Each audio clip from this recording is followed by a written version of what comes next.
Imagine living in a fantasy world where healers are recognized for their incredible abilities, and because of that, they often receive high-ranking positions filled with power. Healers are considered so important that there is even a royal academy dedicated to training the best healers in the country. Among the healers, there are various classes, ranging from the strongest to the weakest. However, our main character is someone who has never formally studied at an academy to learn how to use his healing magic, and therefore he does not possess a license. Even so, this has never stopped him from helping people whenever he could. Then, after some events that you will soon witness, Xenos ends up opening a small clinic in the slums of the kingdom. His goal was to heal anyone who needed his help, and after he finishes curing a man who came to his clinic, the man thanks him and praises him for his perfect healing. The man does not have much to offer Xenos, so he gives everything he has in his pockets. Xenos does not care about this, because even if this man could not pay him, he would still heal him, and he would charge in another way, perhaps through the back door. Soon after the man leaves, little Lily, who is Xenos' assistant, enters and reminds him that he has a home visit scheduled. Xenos says that he is on his way, so Lily says she will prepare dinner for when he returns. A few hours later, Xenos finishes his visit and returns home, but while walking through the street, he notices a girl who is clearly suffering greatly. At that moment, a noble appears and begins shouting at the girl. The noble asks where she has been, and the girl tries to explain that she had a very strong pain in her stomach, so she attempted to go to the hospital, but they refused to treat her because she had no money. The noble looks at her and calls her an idiot, as in his view, the simple stomach pain is not enough reason for her to seek medical attention. Since she is a very cheap slave, it would be better if she died, because the cost of healing her would be higher than simply buying a new slave. Without the slightest compassion, the noble lifts the girl and tells her she must return to work immediately. He takes her to a cemetery and throws her to the ground with such force that she hits her head against a tombstone. The girl feels extreme pain, and the noble does not care at all, because according to him, this is an injury that is easy to heal. However, shortly afterward, she falls and begins rolling on the ground in agony, and suddenly, a very frightening dark energy enters her. The noble does not notice this happening, and simply assumes that the girl is pretending not to work. He shouts at her, ordering her to stand, but she cannot because of the excruciating pain, so the noble begins kicking her across the ground, showing himself to be truly selfish, and he would be an excellent candidate for the Blue Lock project. He grows tired of kicking her, so he says she must hurry and starts searching the cemetery for something of value. He then starts walking away, but at that moment, the girl strikes the noble in the stomach. The noble is stunned, as he has never been injured so severely before. He tries to tell the girl that he is a noble, and she cannot do that. But then she remembers how he had been kicking her, which makes her 70% bloodthirsty, leaving the noble with very little room to negotiate. The noble tries to flee slowly because he is injured, and this pace is the fastest he can manage at the moment. This noble would have definitely died, but luckily for him, Xenos was nearby, so the noble runs toward him, begging for help. He tells Xenos that his slave named Lo is trying to kill him. However, Xenos saw the way the noble treated her on the street, so he is certain that this noble deserves such treatment. The girl catches up to the noble, and he begs Xenos to save him. Xenos looks at the girl and realizes she is clearly possessed, so he asks the noble what he was forcing the girl to do. The noble obviously does not want to admit that he was forcing her to rob graves for him, so he tells Xenos that they were working on something related to agriculture. After that, the noble quickly tries to change the subject, telling Xenos that he is severely injured and needs to go to a hospital immediately. He offers a substantial sum for Xenos to help him get rid of the girl, but Xenos says he does not care about money. At the same time, he has also sworn to save people's lives. So when the girl attacks the noble, Xenos saves him just in time. The girl then throws a pile of stones at Xenos, and he dodges them without much effort, showing that he is truly very skilled. The noble realizes that he is very skilled, so he asks Xenos to kill the girl. But Xenos refuses, as he follows a single rule of never killing anyone. The noble tells him to stop this nonsense, because if Xenos does not kill the girl right now, she will end up taking his life. However, Xenos still refuses, because as a healer, the purpose of his life is to save as many people as possible, and immediately after saying this, he punches a stone that the girl threw at him. Xenos observes the girl's movements, and she is moving very quickly, actually moving faster than a demi-human should be able to move, so he knows that something is wrong. He does not want to hurt the girl, but unfortunately, he needs to defend himself. So when the girl tries to cut him, Xenos activates a shield and at the same time raises it toward the girl. And as soon as she tries to attack him, she ends up being thrown backward toward a nearby building. By coincidence, this also causes a piece of the building to fall right next to the noble. If he had been very fast, he could have saved the noble, but he simply chose not to do so. And now that everything has calmed down, Xenos walks to the girl's body and realizes that her leg is broken from the fall, she is still acting very wildly, so Xenos lets her bite his arm, all this so that he can keep her in the same place. And since he had already realized a long time ago that she was possessed, he puts his hand on her head and begins to heal her so that the spirit leaves her body. His healing is very successful. However, he is still a little curious about what she was. Doing that allowed an evil spirit to possess her body. Anyway, he still needs to take care of the ghosts, so he uses his powers for that. Then he turns back to the girl, and now that she has returned to normal, he heals her broken leg so she can walk again. And while the noble withdraws from the debris, he sees Xenos healing her. He is surprised by the fact that Xenos is powerful enough to heal instantly, and unfortunately for the noble, he is still very injured, so he begs Xenos to save him. But Xenos says that in reality, he has just finished his shift, so the noble will have to wait until the next day to be healed. The noble knows he will die from his bleeding in a few hours, so he begs Xenos to heal him immediately. Xenos eventually agrees, but says that the noble will have to pay a very high price. The noble does not care about the price since his life is at stake, so he gives Xenos all the money. He has an amount well above the market price for a healing, so he is sure that Xenos will be satisfied. But to his surprise, Xenos says that this is not enough. Normally, he does not care about the amount of payment, but due to the chaos this noble caused, Xenos ended up activating his evil capitalist mode. In response, the noble threatens to report Xenos for extortion, but this does not bother him since he does not even have a license to heal people. Technically, he is an illegal healer, but it is useless for this noble to try to report him, since he was forcing his servant to rob graves. To resolve this matter, Xenos says he is willing to make a deal. He tells the noble that in addition to payment in gold, he wants to take the girl as a slave. The noble never cared about this girl, so he agrees to Xenos' terms. As long as his life is saved, he agrees, saying that once he is healed, he will hand this slave over to him. After everything is resolved, the noble leaves very angry, and then Xenos sits on the ground next to the girl and waits for her to wake up. When she finally regains consciousness, she is surprised to see a man sitting next to her and asks who he is. Xenos says his name and explains that he just bought her, so from now on, she is his slave. At a perfect moment when no one is watching, Xenos asks the girl, named Tio, to immediately take off her clothes. Tio becomes nervous and asks if he is serious, and he says that he is indeed serious. He reveals that he paid a very high price for her, so he needs to make sure his property is in good condition. Tio ends up doing everything he says, since she cannot disobey her master. When she takes off her clothes, Xenos takes a good look at her body and immediately notices something very wrong. He had already noticed that she was feeling pain, and now he perfectly understands the reason. She has a gallstone blocking her, and I do not understand anything about this, but it must be very serious. However, for him, this is easy to solve. So Xenos reaches the region of her stomach and uses his healing magic to perform a quick operation. In an instant, the gallstone is removed, and Tio no longer feels any pain, so she asks what he did. Xenos then explains directly, saying that he quickly opened her stomach, removed the gallstone, and closed her stomach again, all in a fraction of a second, and still managed to do it without leaving any scars. This is a completely normal procedure for him. Xenos does not believe he did anything special, but Tio knows that surely no other healer in the kingdom could do something like that. She then thanks him for healing her, but Xenos tells the girl that a simple thank you is not enough. He invested time and money in her, so he will need Tio to use her body to repay him. Initially, Tio believes that Xenos desires her body, but in reality, he only wants her to work hard, giving her instructions to find a specific plant that he is looking for. Tio finds this request a little strange, but when Xenos said he wanted to use her body, he meant for her to use her nose. She then leads him to a bush with the leaves he was looking for,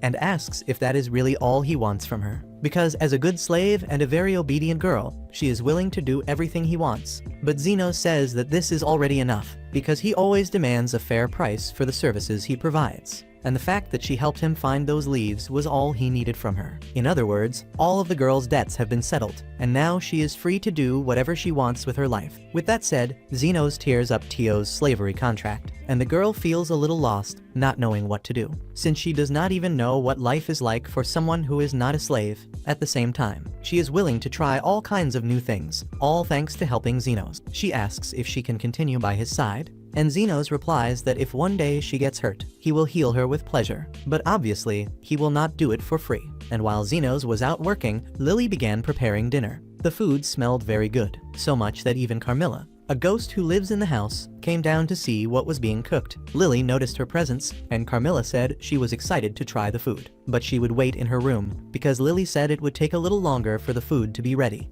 At that moment, a girl named Zopia enters, looking for Xenos, but Lily informs her that he is out on a house visit, so he is not there at the moment. Zopia had expected to have Xenos just for herself, which is why she arrived earlier today, but since he is not there, she decides to wait until he returns. And Zopia was not the only one wanting to see Xenos today. A while later, Linga also appears looking for him. Lily informs her that Xenos is not there, so Linga says she will wait, but ends up surprised to see that Zopia is already there. In her mind, Linga reveals that her goal was literally to lick Xenos from head to toe while he cared for her body. But now her entire plan has gone down the drain. A few moments later, an orca girl named Loie suddenly enters through the door. So Lily goes to her and says that she can indeed join them inside, but only after fixing the door that she herself broke. It turns out that Loie also has a crush on Xenos, but today she actually came because she smelled the food Lily made from kilometers away, and she is dying to try it. In the end, Lily finishes cooking and goes to take care of other tasks,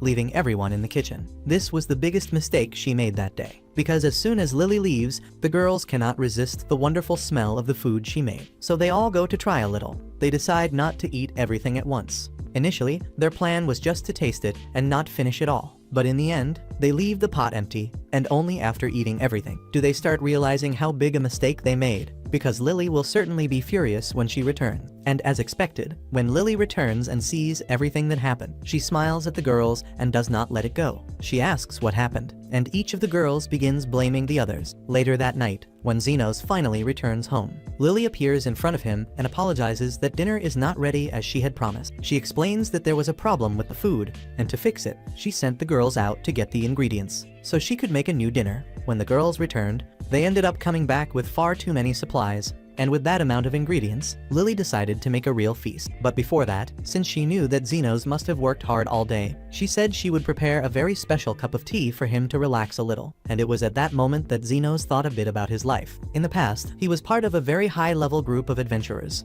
but one day, Astan, the leader of that group, decided to expel Xenos, giving him only a single gold coin as a farewell. At the time, Astan said without even disguising it that Xenos was just a dead weight in the group, who only caused trouble, and that their group would be much better without him. But the truth is that Xenos was the only link that kept the entire group together. However, his foolish companions never realized this. Astan revealed in front of Xenos that he had only recruited him to use him as a human shield, since no one would care if he was killed in battle. But now that his group had become strong, he no longer needed Xenos for anything. At the time, Xenos tried to tell Astan that the only reason they were strong was because he was there to heal everyone infinitely. But to Astan, Xenos' healing abilities were worthless, and any other healer could have done a better job than him. At that same time, when Xenos was being expelled from his group, in an alley, two slave traffickers were trying to capture Lily. Their goal was to tie her up and then sell her, and they were doing everything very carefully so as not to hurt Lily, since elves are very rare and they could get more money if she was in good condition.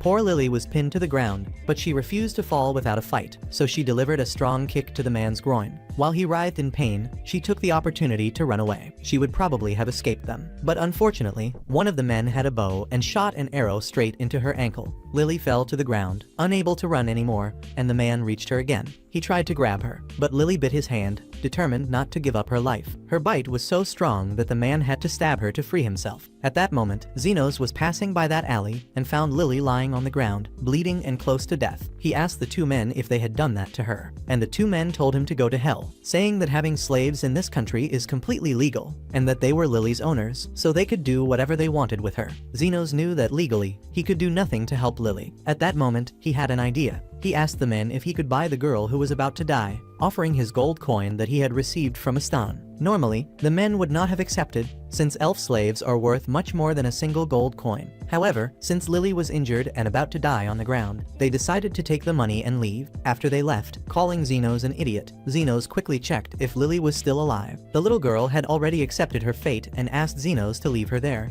but he responded, saying she would not die. At that moment, Lily realized that she was no longer feeling pain. She looked at her wound and noticed that it had disappeared. It turned out that Xenos had completely healed her body. She was very happy to have been saved and apologized for the gold coin he spent to buy her. But Xenos said he did not want to keep that money anyway, because that coin only reminded him of his old group. He asked little Lily if she had a home to go to, but since she was a slave, she had no money and no roof to live under. She was also very hungry, so Zenos offered to buy food and clothes for her, taking her to a nearby diner. He also bought a new set of clothes for her on the way. While very happy, Lily asked Zenos why he had not bought anything for himself to eat. Zenos told the girl that he was not hungry, but in reality, he simply had no money. He had spent everything he had to buy Lily's clothes and food, and since he had been expelled from his group, he still needed to find a new job to avoid starving. At that moment, a man stumbled into the diner, and it was noticeable that his arm was injured. The man had gotten into a big trouble but managed to survive. However, due to that injury, he only had two options, either amputate his arm or die over time. Zenos glanced at him from the other side of the room, and sees that the hole in the man's arm has some light marks. He then quickly deduces that the man must have been shot by a magical weapon. Fortunately, since that guy is a lizard man, the wound will probably close on its own, but it would be best to take care of everything now. Zenos then extends his hand to heal the man, and in a few seconds, the hole in his arm closes completely. The man is surprised that his arm has returned to normal, so he asks who Zenos is. Even before he can answer, Lily loudly says that Zenos is a legendary healer. The man has never heard of the name Zenos, but he is very grateful for the help. So he gives him some coins and promises to spread the word that a legendary healer exists in the slums. Zenos is a little confused to have received money right away, but then he realizes that healers are usually paid for healing others, and this gives him a big idea. This time, instead of joining a group of adventurers, he will open a clinic to heal people. But since he is a commoner, he will never be able to get an official healer license. Furthermore, running a business would mean paying taxes, so Zenos decides that he will become an underground healer. Lily does not quite understand what he is talking about, but if Zenos is going to open a clinic, she wants to help him. However, Zenos does not think this is a good idea, because opening a clinic without a license is illegal, and he does not think it is right to involve an innocent child in it. But Lily reminds him that he bought her, and this technically makes him her master, so her duty is to follow him. Zenos remembers that he did not really intend to become her master. He actually just wanted to help a poor, innocent girl, but Lily is a very intelligent child. She says she has nowhere to go, so if he does not take her with him, she might end up becoming a slave again for someone. In the end, Zenos gives in to the emotional blackmail and agrees to keep Lily with him. In response, she promises that she will serve Zenos with every inch of her body. Zenos finds her words a little strange and asks her not to say anything weird. Anyway, Zenos is determined to open a clinic, but before that, he needs to solve an urgent problem. It turns out that he does not even have a place to sleep, so he takes Lily to an abandoned part of the city to try to find somewhere they can stay. Lily asks why he wants to live there, and Zenos explains that he needs to stay hidden because no important person can discover that he is setting up an illegal clinic. Also, since this place is scary, he can choose any place to stay for free. Lily perfectly understands her master's line of reasoning, but she is still worried because abandoned places like this are full of frightening ghosts. Even knowing this, Zenos goes ahead and ends up finding a house that, surprisingly, is still intact. Zenos is happy and says they got lucky, but as soon as Lily sees the place, she panics because this house seems haunted, and if they stay there, they might encounter a specter. Zenos does not even know what a specter is. So Lily explains that specters are sinister, undead monsters that can turn people into ghosts with a single touch. Zenos perfectly understands what a specter is, so Lily offers to use her magic to light up the place. Zenos is surprised to discover that Lily can use magic, but she quickly clarifies that she can only use basic spells. Now, with the room illuminated, they can finally see everything clearly, and for Lily, the house is very scary. But still, Zenos remains optimistic. He says the roof is still intact and the support pillars are strong, so this place is perfect for him to set up his clinic. However, a big problem arises. There is a specter living there, and the specter warns that it will drain Zenos' life force. Lily starts to go crazy with fear, but Zenos is disappointed that the house already has an owner. The specter, called Carmilla, attacks Zenos, but he deals with her quickly using a healing spell, which ends up destroying both her arms. He does not feel the least bit intimidated by Carmilla, because when he was part of the Golden Phoenix group, Aston used to send him to the labyrinth alone, every time he was in a bad mood, and down there, Zenos would encounter specters. So he has already defeated at least 100. This is all because healing magic is extremely effective against the undead. Returning to the present, Zenos apologizes to Carmilla for entering her house this way, but he explains that there is no other place nearby to live. He asks if she minds his presence too much.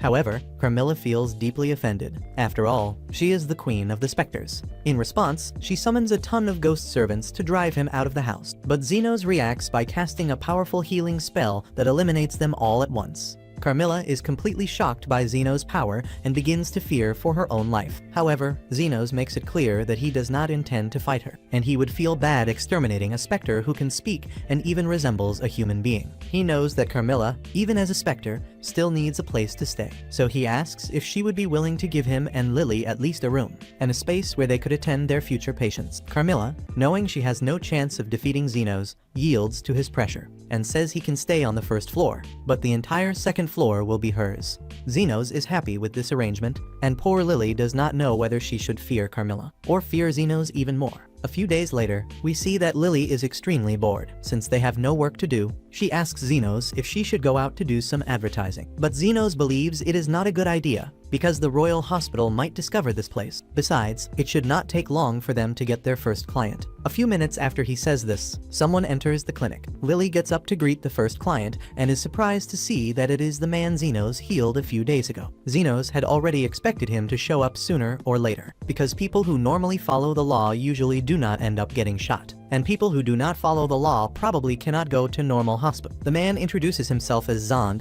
and says he needs Zenos to look at his sister. Zenos says he will do what he can, and Zofia shows a superficial wound. She says her arm has felt strange since the previous day. After examining the injury, Zenos deduces that she was hit by some kind of poison attributed magic. Zofia asks if there is anything he can do about it, but since she spent the entire night with her arm like that, all the tissue in the area is practically dead. Zenos says the best thing to do is amputate the entire arm, to prevent the poison from spreading. Zofia is sad to learn that she will have to lose an arm, but there is nothing to be done, as her life is more important. She asks Zenos how much it will cost to amputate her arm, and he says it will cost 1 million yen. Zond becomes furious because that is an absurd price for a simple amputation. He prepares to start a fight with Zenos, but Zofia asks him to calm down and tries to negotiate with Zenos. She asks if he will really charge such a high amount, knowing that she is Zofia, called Tornado by everyone, the leader of one of the 3 gangs controlling that area. Zenos knows perfectly well who she is, but he refuses to work for free, especially because using regeneration magic is very exhausting.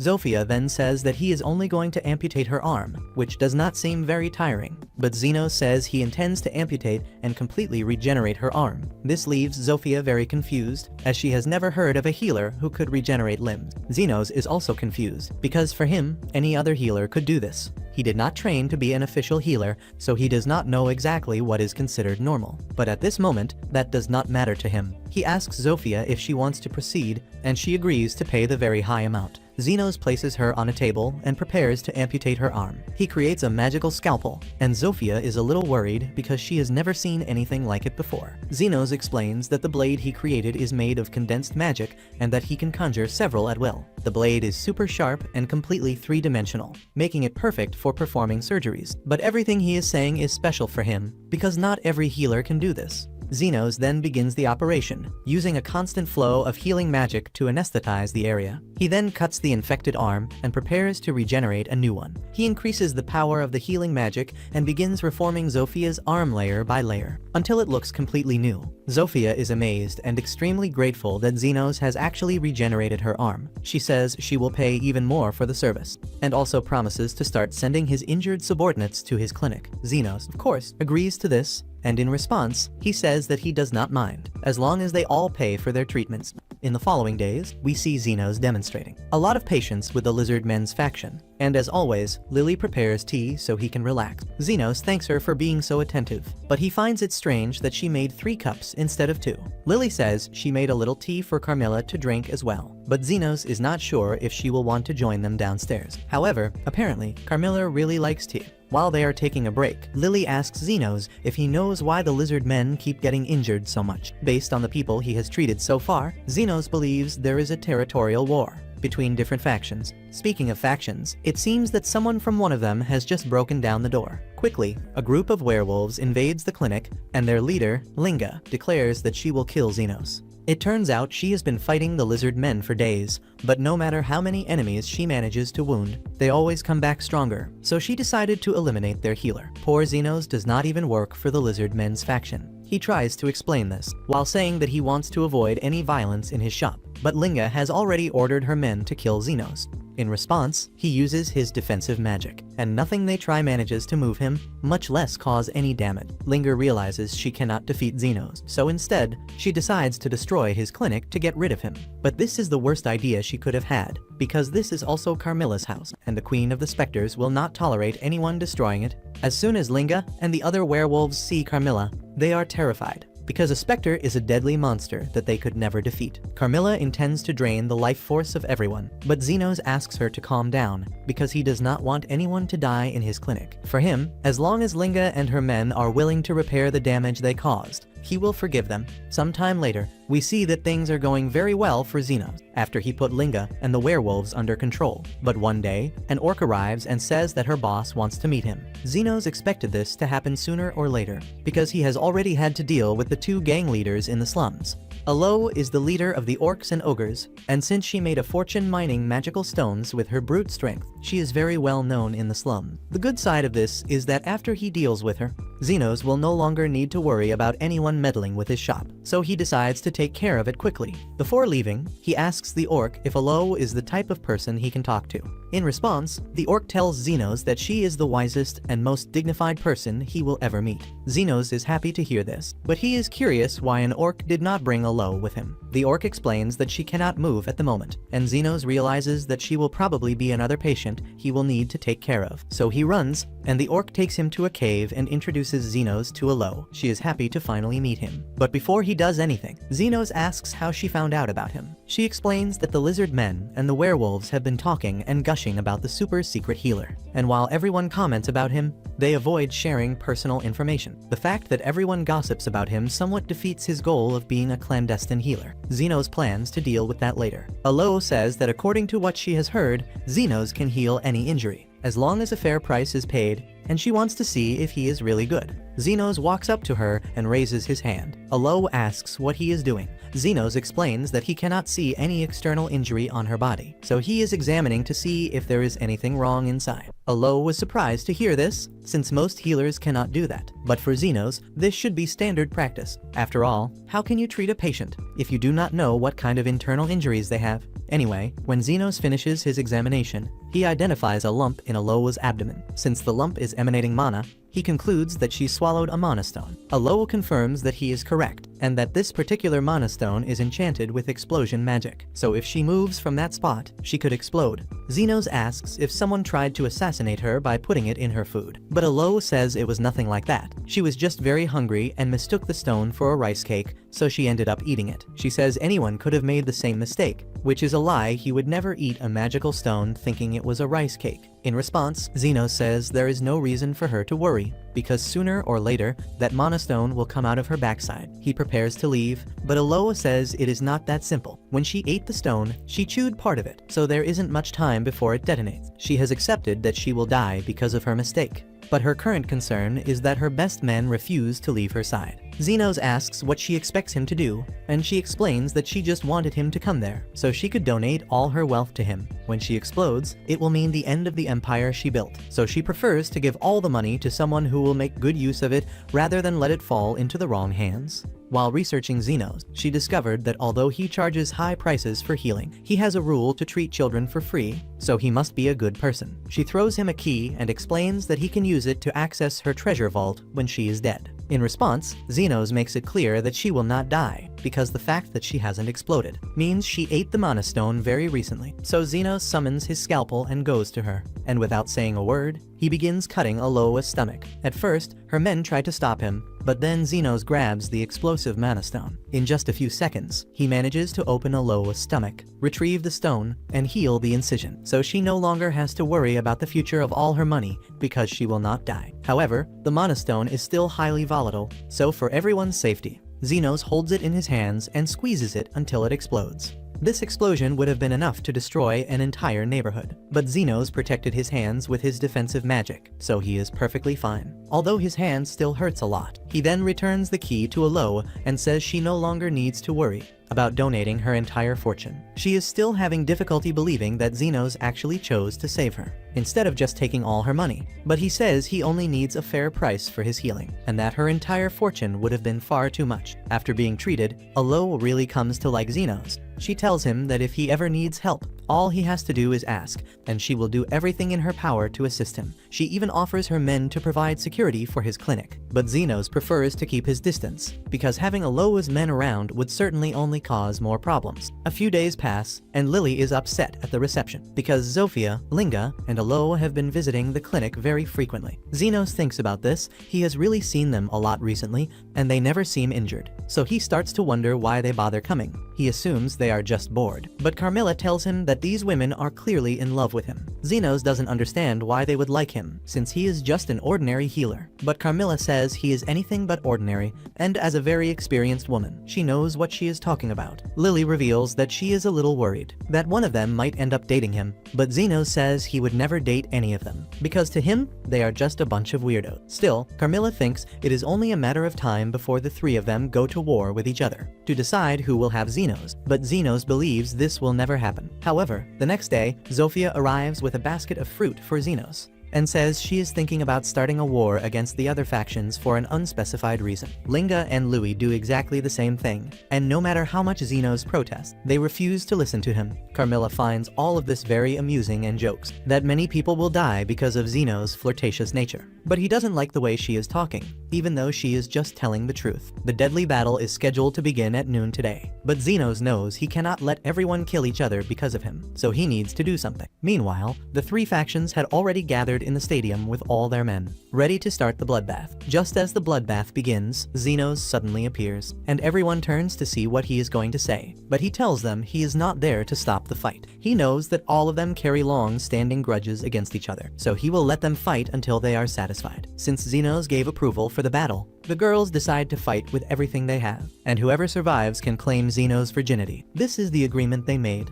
Xenos doesn't remember agreeing to this last part, but before he can say anything, the fight begins. Zofia makes the first move and tries to cut Linga's head off with her dagger, but Linga manages to dodge in time and flips backward. Meanwhile, Lois approaches and tries to kick Zofia, but Zofia gets out of the way, and instead, several spectators in the background are hit. Zofia and Linga face each other again, but before they can land a hit on each other, Lois suddenly appears and almost crushes them both. Zofia is pushed toward the corner where the orcs in the stadium are, so she starts attacking the orcs, and the others begin doing the same to members of the opposing factions. It is a horrific scene. People are being slashed everywhere. But to everyone's shock, even after fighting for 6 hours, no one has died yet. At that moment, Zofia notices that the wounds on her arm are healing rapidly, and Xenos reveals that he is the one behind it. He agreed to let them have their little deadly battle, but he never agreed to let any of them die, because after all, they are still his patients. Zofia feels a little stupid for not realizing what Xenos had been doing until now, but none of them knew it was possible for a healer to heal so many people at the same time, let alone continuously for more than 6 hours. They realize that at this rate, the fight will never end, and that is exactly the point Xenos was trying to show. He says that if they never come to an understanding, they will never be able to live in peace. Therefore, if they feel the need to continue fighting, he will be there to heal all of them. And just to be clear, he will charge for each healing he performs. After all of this, the girls realize how foolish it was to start a war over Xenos, so they all agree to get along with each other. However, they will still continue fighting because of him, but from now on, they promise not to be violent. Meanwhile, Lily asks Xenos why he went through so much trouble to do this. He then remembers something his teacher once told him. A healer who only treats ordinary injuries is a third-tier healer. One who can heal the entire body is second tier, and a first-tier healer is someone who can make the world a better place. So although Xenos does not believe he has what it takes to be a first-tier healer, he still wants to try to make the slums a better place to live. Besides, if he let them all die here, he would no longer have patients to treat at his clinic. At least, that's his excuse, but Lily knows he is only saying that to hide how much he really cares for everyone. If the demi-human factions start getting along, it would mean Xenos wouldn't have as many patients as before. Yet he still decided to help them. This is part of the reason why Lily likes him so much, and she tells him directly, hoping Xenos will be impressed. But Xenos doesn't really understand what she means after all. His mind is much purer than Lily's. Anyway, it is getting late, so he plans to receive his payment and return home.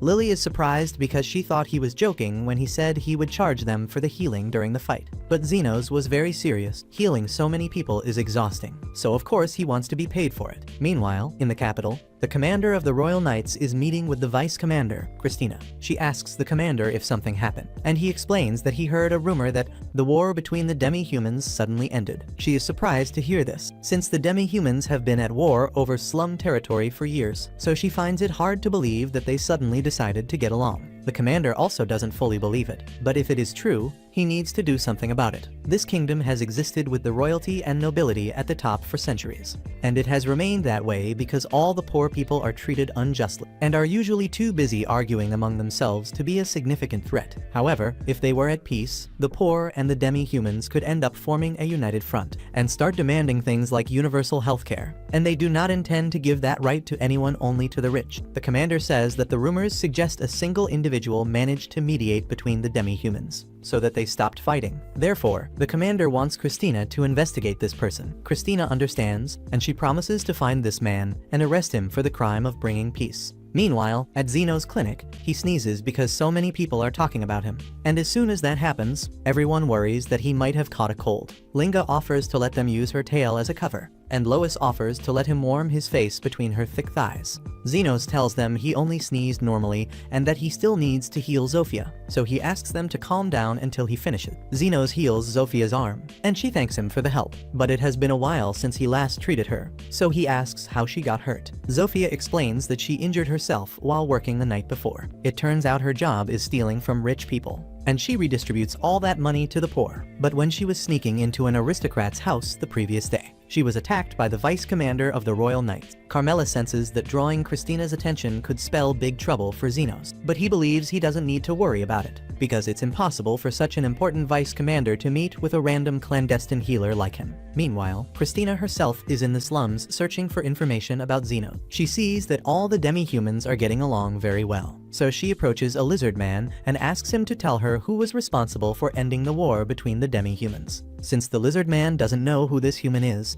and he also knows Zenos wants to remain discreet, he only tells her he cannot say anything. He tries to walk away, but Christina draws her weapon and says she will shoot him if he doesn't answer. Even so, the lizard man is willing to take a bullet for Zenos' sake, so he tells her to go ahead and shoot. At that moment, Zofia and her brother pass by, and Christina is not prepared to deal with so many enemies now, so she decides to flee. She ends up getting lost in the abandoned part of the city, and by chance, she comes face to face with Zeno's clinic. She enters to ask for information, and Zenos attends to her very well, even offering to show her the way back to the main city. But at that moment, Lily appears with some tea. And as soon as Christina sees Lily's elf ears, she shoots Zenos in the head with her gun. Lily cannot believe that Christina would simply shoot Zenos in the head for no reason. But Christina says she has a perfectly justifiable reason. Besides her current mission, she has also been tasked with investigating a series of recent kidnappings in the area. Since Zenos is human and Lily is an elf, she immediately assumed that Zenos had kidnapped Lily,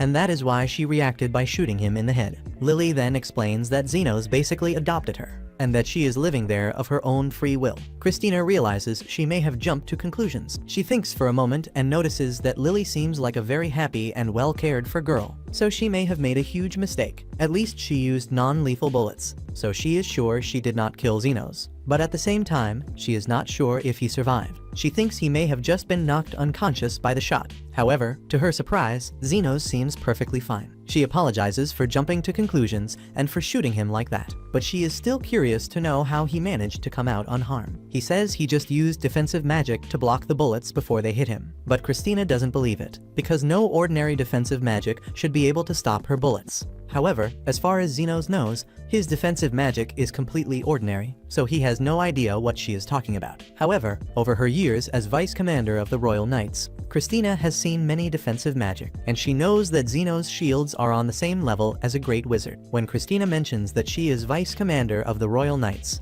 Zenos and Lily become nervous, as they know that her presence could mean trouble for them. And apparently, Christina has something for which she wants to ask Zenos for help. To avoid another confrontation, Zenos agrees to talk to her, but he also sends a warning to all his clients so that none of them show up while Christina is around. They all sit down, and Christina tells Zenos that she is currently on a secret mission in the area, and she would like his help. Zenos responds by saying he doesn't want to get involved, but Christina insists, saying that it is every citizen's duty to cooperate with the orders of the knights. Since Christina is a hot-tempered girl, Zenos is afraid that she might shoot him again, so he decides to play along with her. She informs him that her mission is to find a particular man and arrest him immediately. She doesn't have a name or a description, but this man was the mediator and the person who ended the war between the different factions. Zenos spits out the tea he was drinking when he realizes that the person Christina is trying to arrest is himself. But he tries to remain calm and asks why she is hunting this mediator. Christina explains that the knights simply cannot ignore someone with the power to bring peace among the factions. But when she tried to interrogate one of the local residents violently, he refused to say anything even under her threats. In Christina's mind, if the people in the slums are unwilling to hand over the mediator, that can only mean he is an evil genius who needs to be stopped.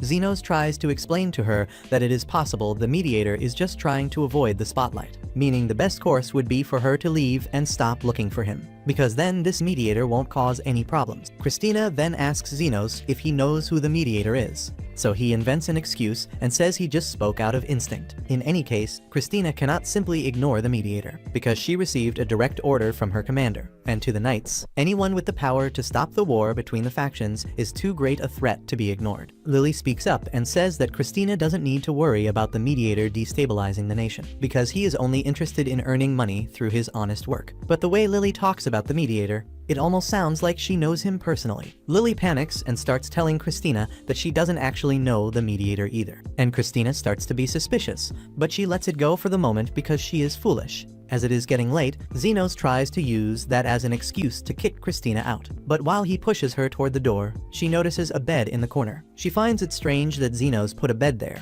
and he doesn't want to explain the reason for it, so he says it's just an extra bed. As soon as Christina hears this, she asks Zenos if he would be willing to let her use the bed. She is having difficulty moving around the slum, so she would like Zenos to let her stay there until the end of her mission. Of course, she is willing to pay for the accommodation. Zenos cannot refuse without raising suspicion, so he ends up agreeing. And Carmilla finds all of this very amusing. Lily prepares some green tea for the new guest, but Christina doesn't like hot drinks, so she starts blowing on the tea. Lily is still very jealous of having a new woman there trying to steal Zenos' heart. So to show her superiority, Lily asks him to pat her on the head as usual. Zenos does what Lily wants, but is a little confused by her random request. Carmilla approaches and says that Lily is jealous, and Zenos is startled because Carmilla whispered it in his ear while invisible, and she is clearly having a lot of fun with all this drama. Lily makes it even more fun for Carmilla by flattering Zenos even more, showing that she is the dominant girl. But Christina doesn't seem to care at all and just continues blowing on her tea. In the end, Lily falls asleep,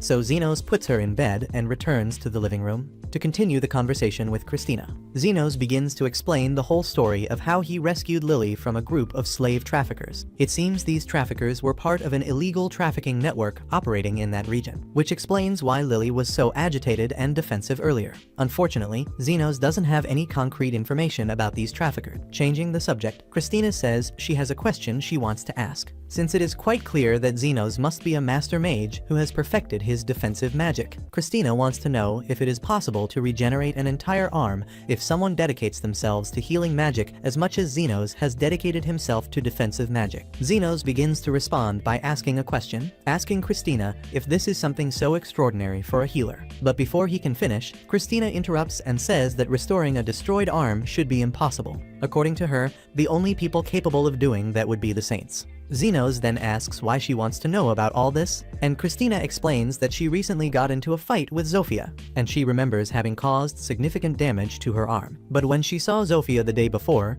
her arm was like new, fully healed, which made Christina believe that there is a healer in the slums with enough power to regenerate an arm. If that is true, it would make total sense for this person to have great influence over the leaders of the factions. After saying all this, Christina says she will try to find clues that lead her to this supposed evil healer. But Zenos doesn't understand why she believes this healer is someone evil. The truth is that Christina has a very negative view of all the people in the slums. She is blonde and racist, a girl exactly the way a friend of mine named Joe likes. But Zenos doesn't believe she is just racist, so he asks if she has any reason to distrust everyone in the slums. Christina admits that she is a bit too harsh with the people in the slums because someone from the slums killed her mother. Christina's mother was a very kind woman who really wanted to help as many people as possible. Her mother would frequently go to the slums and organize events to feed those who couldn't afford food. But one day, she simply didn't return home. And according to witnesses, Christina's mother was attacked and killed by someone who wanted to steal her wedding ring. Christina was was completely devastated to hear this. Her mother saved so many people from hunger, but no one was there to save her when she needed it. Because of this, Christina decided to join the Order of the Royal Knights, becoming the youngest vice commander and an invincible heroine capable of delivering justice to criminals in the slums. The next day, Christina goes out to resume her investigation, and Zenos can finally return to treating his patients. Zofia arrives with a small wound on her arm and would like Zenos to take a look at it. Zenos begins to heal her, but warns her to be more careful, since they never know when Christina will appear. Just as they mention this, Christina shows up asking for information because she got lost while out. As soon as Christina sees Zofia, she draws her weapons, and Zofia draws her knives in retaliation. The two reach a standoff, and Christina asks Zofia if there really is an evil healer gathering criminals to start a rebellion. In response, Zofia doesn't deny that there is a healer, but she assures her that he is not an evil person. For Christina, however, Zofia is just a thief, so she is not exactly a law-abiding citizen. In response, Zofia says that nobles do much worse things. For example, Zofia heard that Christina is investigating a trafficking network, and after doing some research, Zofia discovered that the person behind all this is a noble named Kalendor. Upon hearing this, Christina doesn't believe her, because according to her information, the trafficking network is concentrated in the slums. But Zofia says this is just a clever trick to disrupt the Knights Order and prevent them from reaching the real culprit. Christina is skeptical, but asks Zofia to tell her who is behind the kidnapping. Zofia explains again that a noble named Kalendor is responsible for all this. Christina says it is hard to swallow, because Kalendor is a very good man who takes great pride in educating people. In her mind, he would never sell children into slavery. But Zofia never expected Christina to believe her, because in Christina's eyes, everyone from the slums is just a criminal. Unlike Christina, the mediator never treated anyone from the slums that way. He treats everyone equally and is always willing to give a second chance, unlike Christina and her sense of justice. Upon hearing this, Christina becomes furious and prepares to shoot, but Zenos steps in front and asks her to lower her weapon. Christina tries to get Zenos to move, but he says he cannot do that because Zofia is his patient, and he cannot allow her to get hurt. He apologizes for not saying this earlier, and right to her face, he admits that he is the mediator Christina was looking for. Christina believes that Zenos is lying to protect Zofia, since there's no way he could be the healing mediator after all. He is a master of defensive magic. In response, Zenos says he doesn't consider himself exactly a master, but he is sure that he is skilled in both his healing magic and defensive magic, since both exist only to enhance the natural functions of the body. None of this makes sense to Christina, so she still doesn't believe he is the healer. But since it's clear that he is on Zofia's side and not hers, she decides to leave without causing trouble, out of respect for the hospitality he showed the previous day. As she leaves, Lily notices Christina walking toward the district where all the nobles live, and Zenos suddenly realizes where she must be going. Christina took seriously what Zofia said about the noble Kalendor, and she went to his mansion to have a conversation. Obviously, she cannot arrive at Zenos thinking he is responsible for a child trafficking network, so she invents an excuse for her visit. She says she heard about a recent increase in thefts in the area, and Kalendor admits that he's had some trouble with the Dropped Men gang lately. Christina says she is planning to increase security patrols in the area, but before that, she wants to take a look at Kalendor's mansion to understand how his personal security works. Kalendor understands and offers to show her the entire mansion. Christina is then guided throughout the mansion, and after the tour, Kalendor asks what she thought of his security. She praises the mansion's security, but notices something strange during her visit. She asks if she can use the bathroom before leaving, and Kalendor doesn't see any problem with that. Christina leaves his office. Kalendor is a high-ranking aristocrat, so it's not strange that he has a high level of security. But what is strange is that he is making an extra effort to protect the back part of the mansion. For some reason, he placed many patrol guards there. She realizes that Kalendor is hiding a secret, so she looks over the wall and finds a well that leads to the basement. She goes down the well and discovers that Zofia was right. Kalendor is indeed the person behind all the kidnappings, but before Christina could do anything to help the children, Kalendor appears behind her and uses the weapons she left upstairs to blow off her arm. He finds it funny that he managed to get rid of a knight so easily, and even says to her face that she made a mistake trying to snoop around his house. Now all he needs to do is finish her off to continue his child trafficking operation. But before he can do anything, Zofia and Zenos appear. Zenos had been worried about the possibility of Christina getting hurt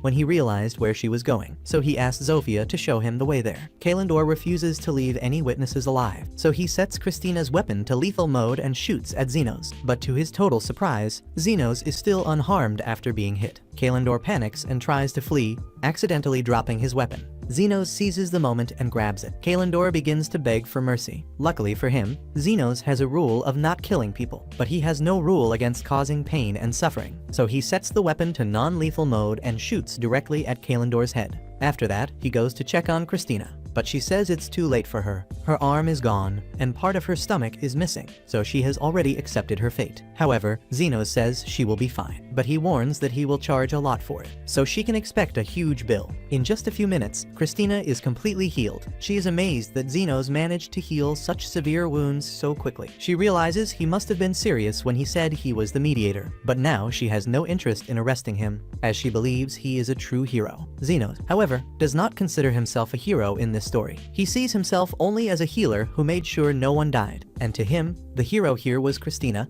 because she was the first to act for the sake of these children. To him, she may sometimes seem misguided, but deep down, she is a kind person who genuinely wants to make the world a better place. Zofia calls her dropped men, and they help remove all the children from this dark place. And as the royal knights were about to arrive there, Xenos decided to leave. However, before he could go, Christina catches up to him and asks why he decided to save her, even though she was his enemy. Xenos turns to her and says that he just wanted to make sure she knew she still owes him, since she still owes money for spending a night at his clinic, and he expects full payment from her, including the cost of the healing. With that said, he bids her farewell. After resolving this major problem, he no longer has to worry about Christina. And finally, his life returns to normal alongside Lily. But Xenos' life was not always so peaceful. When he was a child, he was an orphan with no money, living in the slums, with nothing in his favor, so he spent all his time sitting in an alley. One day, Xenos was walking through the slums, trying to decide which child he wanted to kidnap. But he was very sad wandering through the slums because no child seemed like a good human shield. It was at that moment that Astan spotted Xenos and decided to take him. He approached Xenos and began talking to him. At the time, Astan said that the boy was a poor, doomed kid, unemployed and starving. So if he wanted to improve his life, he should come along on an adventure. In fact, he said all this politely,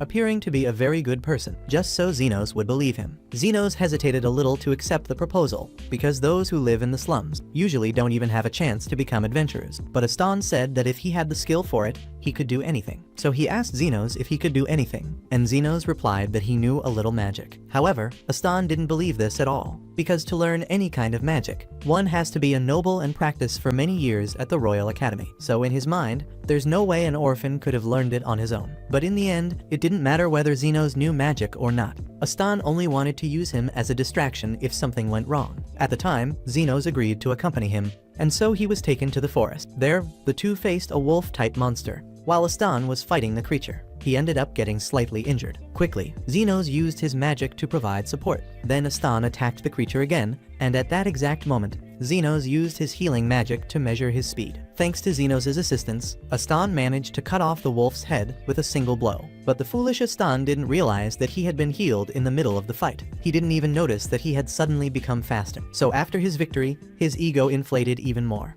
And to Astan, he was just a very strong guy, while Xenos was a useless guy who just stood there doing nothing. After a few years dealing with things like this, Astan eventually kicked Xenos out of the group. Since then, Xenos' group hasn't been performing very well on their missions. After Astan expelled Xenos, he and the rest of his group went to a cave to carry out a very important mission. Their goal was to complete it quickly to gain favors with powerful nobles in the kingdom. A boy in the group named Yuma says that the sooner they finish the job, the sooner they can return to the inn and continue drinking. Andres is excited because the women always fawn over them when they find out. They are members of the Golden Phoenix, a group famous for completing missions and killing magical beasts without suffering any injuries. They quickly encounter the monsters they came to kill, and Astan unsheathes his sword and prepares to attack. He orders Guile to cast a defensive spell on him while he advances, and Guile does exactly that. But even with Gali's magic, while Astan fights the foxes, he feels his arm burning. Meanwhile, Yuma is being attacked by one of the wolves in the back, so he won't be much help right now. Astan shouts for Andres to hurry up and cast some offensive magic,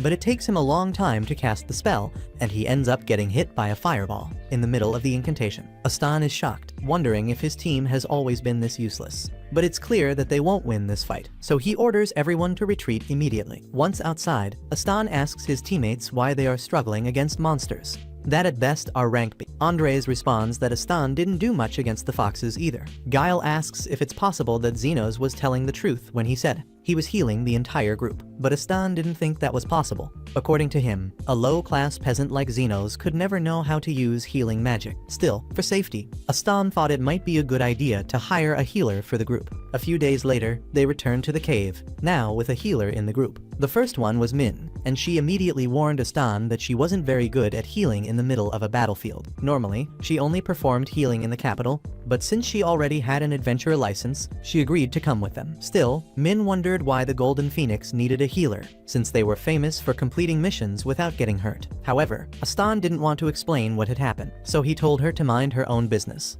Guile then asked Min if Yuma would be okay, since he had been badly beaten by the wolves last time. Min had treated him, so she was sure he would survive, but given the severity of his injuries, there was no way he could go adventuring again. Normally, Astan would show some compassion for a teammate who was permanently incapacitated, but they simply moved on, saying it wasn't worth keeping Yuma around. And if you're wondering why this mission was so important, yes, it was important. They were supposed to hunt a fire fox, so that a very important Lord Fennel, could give a special scarf to his daughter. Astan was willing to risk his life for this scarf. However, in just 2 seconds, his plan began to collapse as the foxes suddenly launched a surprise attack. Astan immediately started to retaliate and asked Guile to cast his defensive magic on everyone. But as Astan advanced, he couldn't land a single blow on the foxes. The foxes fired 4 fireballs at him, and Astan managed to block 3 of them. But the last one hit Andreas in the stomach, and he fell. Astan continued trying to hit the foxes, but had no success. Then Alman shouted that they needed to retreat because Andreas was in critical condition.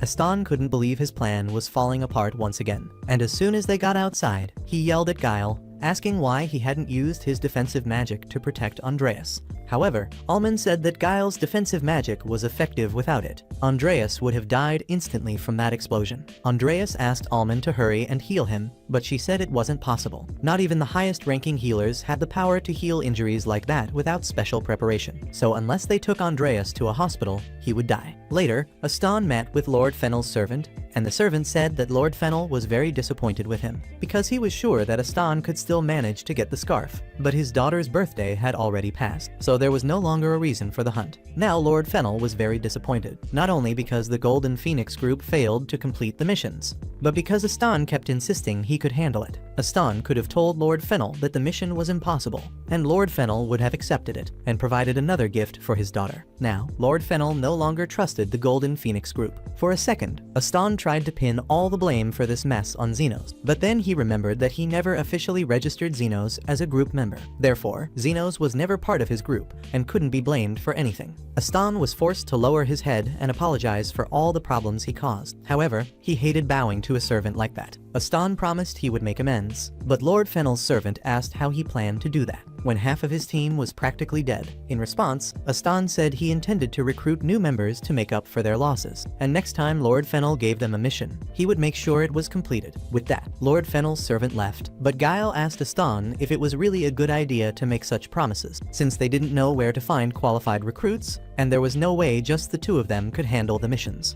Astan told Guile not to worry because he already had a plan. Astan still believed that Xenos wasn't worth much, but he couldn't deny that the group had been much better when he was around. So Astan's plan was to bring Xenos back, and he was convinced that Xenos would be desperate to return to the Golden Phoenix. Despite all the terrible treatment he had received, the next day Astan and Guile went to the slums looking for Xenos, but they had no idea where to start. Then Astan had a brilliant idea. He would hire the leaders of the 3 factions to find Xenos. He was sure they would all agree, because despicable people like them would do anything for money. Shortly after, he asked a lizardman to take him to Zofia, saying he wanted to hire her for a job. When he arrived, Zofia herself said she wasn't interested, because it would interfere with her daily visits to the clinic. However, she was willing to listen to the request of a paying client. Astan introduced himself as the leader of the Golden Phoenix, and told Zofia he was looking for a man named Xenos, who had come to the slums about 2 months ago. At first, Zofia couldn't believe what she was hearing, because Xenos had told her everything about how Astan expelled him from the Golden Phoenix. She knew Xenos' great potential and couldn't believe someone could be foolish enough to expel him from a group. She also hadn't expected that Astan himself would be stupid enough to look for Xenos after everything he had done. She told Astan to get out of her sight, because Xenos had better things to do than meet with him. Just looking at Astan made her disgusted. Astan was offended for a moment and even thought about attacking Zofia,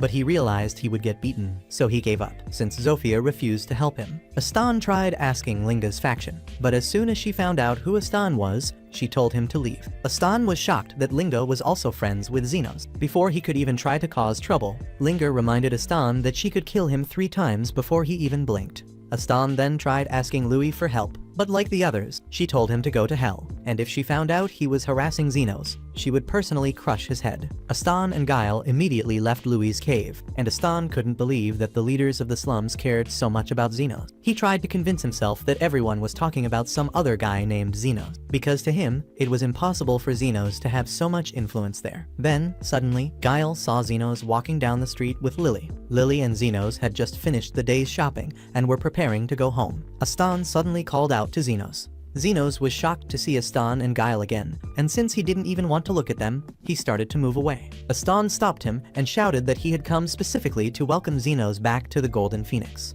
But before he could even finish speaking, Xenos rejected him. Astan couldn't believe it, as he was convinced Xenos would be grateful to return to the group. Xenos began listing all the crap Astan had put him through last time, including the poor treatment and terrible payment. To Xenos, there was literally no reason to return to the Golden Phoenix. However, if Astan was desperate enough, Xenos was willing to accompany him on a few missions if he had the time. But he would no longer work while being exploited, so Astan would have to pay him a good amount this time. Xenos said he would charge 50,000 for basic injury healing and 1 million for critical injuries. Additionally, Astan would have to pay triple those costs for the use of his defensive magic and Xenos buffs. But if Astan didn't want to pay the price, he didn't even need to look for him. After saying this, Xenos continued on his way. But Astan was offended that Xenos dared to reject him, so he drew his sword and tried to attack him from behind. Before he could do anything, he was stopped by Christina. She told Astan he was very stupid for trying to attack someone brazenly in front of a royal knight. She had come to the slums because she wanted to see Xenos, but since Astan had just attempted aggression, she now had to intervene. Astan tried to flee because he didn't want to end up in jail. After all this chaos, Xenos and Lily returned home. Shortly after, Zofia, Linga, and Louis appeared. They told Xenos that Astan had tried to hire them to find him. Even though all of them had refused, Zofia was still concerned that he might continue going after Xenos. She feared that Astan would go to an underground guild and hire an assassin to attack Xenos. But on the other hand, hiring assassins would be very expensive, and if Astan was desperate enough to search for Xenos personally instead of recruiting more members for the group, so he's probably out of money. Even so, Zofia remains concerned because some rumors are circulating about a man called the Guide, who is willing to do certain jobs for free as long as some conditions are met. If Astan manages to convince this guy, it could mean trouble for Xenos. A little later, we see that Xenos can't sleep, all due to the stress of having encountered Astan again. Carmilla comes down to him, probably worried about his health. While she's there, Carmilla asks Xenos if it's true that he learned to use healing magic in the slums. He explains that he had been trying to revive a corpse,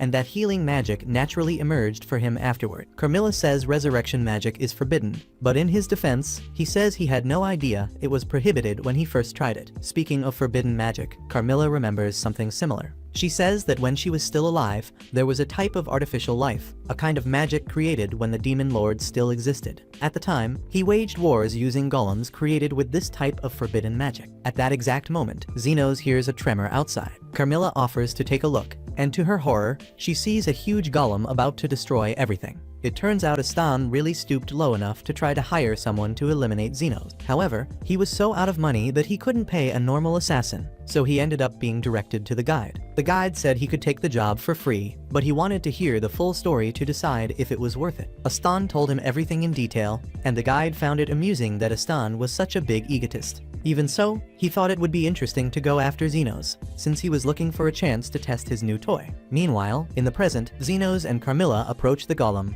and up close, the damage is far worse. Soon after, Zofia, Linga, and Lois join the group. They ask Xenos for help, as many residents were injured in the chaos caused by the golem. Xenos asks if they have any clue where the golem might have come from, but they say it's still a big mystery. The only thing they know is that the golem came from the deepest part of the slums, but they have no idea where it's going. Upon learning where the golem came from, Xenos begins to suspect that the underground guild might be behind all this. But he knows now is not the time for theories, so he asks the 3 girls to gather all the injured in one place so he can treat everyone at once. He warns that as soon as this is over, he will go after those responsible for summoning the golem, and they will pay dearly for it. Meanwhile, the guide watches everything from a safe distance, satisfied with his golem's performance. However, he still believes the creature could be more agile. Even so, its power is more than enough to get the job done. The guide doesn't have much information about Xenos, but he's curious to see how he will handle the pain of his friends one by one, right before his eyes. In the city, Linga, Lu, and Zofia mobilize their troops,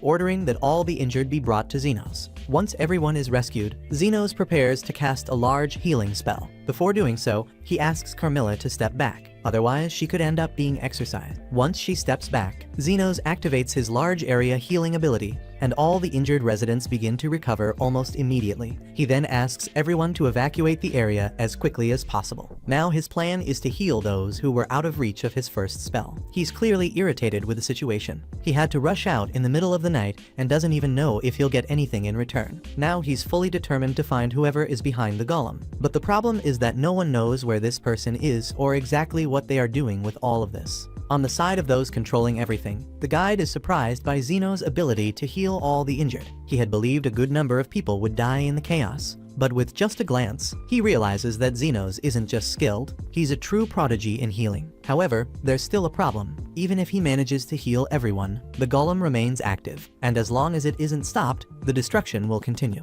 On the other side, Xenos finishes healing the injured and tells Carmilla to see if there's a possibility that the golem will lose motivation and leave. But she explains that golems only stop when they complete the mission for which they were created, and from what it seems, this golem's goal is to destroy the slums, so it will keep going until nothing is left. Moreover, to create a golem, an extremely pure magic stone is required, and these stones should have disappeared after the Great War. Carmilla has no idea how anyone managed to get their hands on such a rare material, and unfortunately, Xenos will have to deal with this problem now before the situation gets worse. The others offer to help in the fight, and Xenos asks if everyone is sure, since he can't guarantee that he will be able to heal everyone in the middle of the battle. Even so, everyone is aware of the risk and says they want to fight alongside him to protect the place they come from. Xenos is happy for the support, but warns that they need to come up with a strategy first. He asks Carmilla if she knows how to defeat a golem, and she responds that the only way is to destroy the magic stone that forms its core. If this isn't done,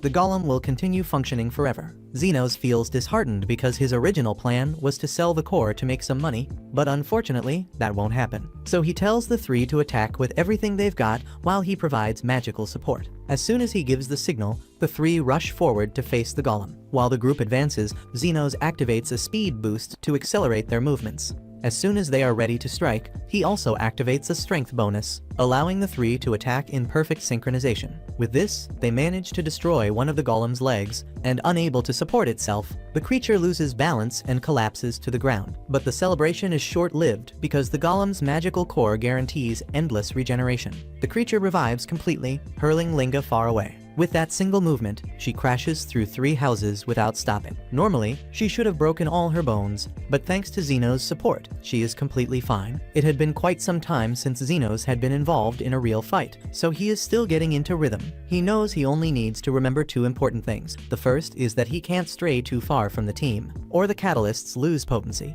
And since each type of catalyst healing, strength, and speed has its own activation order, he can't use them all at once. He has to choose a buff according to the situation. Watching closely, Xenos notices that the golem's regeneration happens immediately. That is, if they deal enough damage all at once, they could immobilize it. He asks the girls to focus on the creature's 2 legs. When they do, the golem collapses to the ground once again. Zofia notices a little girl hiding inside one of the houses, and the golem is about to fall right on her. Xenos tries to run to save her because he's too far away to use his intensive magic. Even hurrying, he cannot reach her in time. Logically, this girl should be dead, but incredibly, the golem stops before crushing her. This makes no sense because, according to Carmilla, these beings don't have consciousness or the ability to make emotional decisions. Clearly, this golem is different. Xenos finally understands the reason. By scanning the creature's body, he detects a human trapped inside it. The guide is surprised that Xenos discovered this so quickly, but he believes knowing this won't help at all. The magic crystal the guide used was defective, so he couldn't create a golem in the conventional way. He decided to use a human as a base, and Astan proved to be the ideal choice.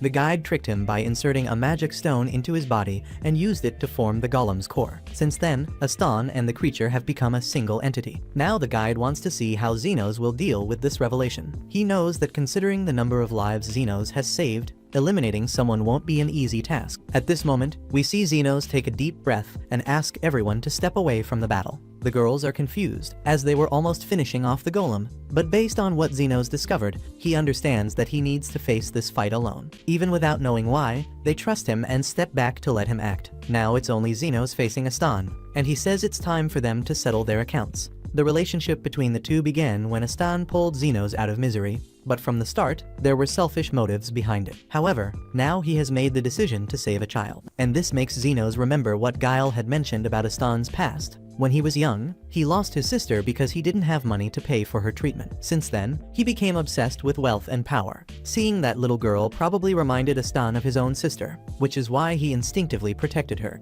But that doesn't erase all the bad things he's done. At least it made Xenos believe there was still some humanity left in him. Even so, it's clear that Astan hasn't been well lately. So Xenos understands that he doesn't have many alternatives. He grabs the Bystori, dodges an attack, and transforms his weapon into a sword, cutting Astan's arms. Then he jumps and makes a hole in the golem's chest. Finally seeing Astan's true body, he doesn't feel good about it. But he knows he needs to make sure Astan doesn't continue being a threat. He strikes him firmly in the chest. Guile is shocked to see that Xenos was able to attack Astan with such decisiveness, but considering how badly he was treated by him, it makes sense that Xenos would want revenge. Even so, Xenos isn't trying to kill Astan. He just cuts the parts of his body that were fused with the magic stone and then uses his abilities to heal Astan, keeping him alive. The guide becomes even more frustrated because a technique of this level requires immense concentration. Not to mention that Xenos had already performed multiple heals. The truth is, Xenos doesn't care whether Astan lives or dies, but someone has to take responsibility for the damage caused. Since Astan has no money, Xenos would let him die, unless he reveals who is behind the golem's creation.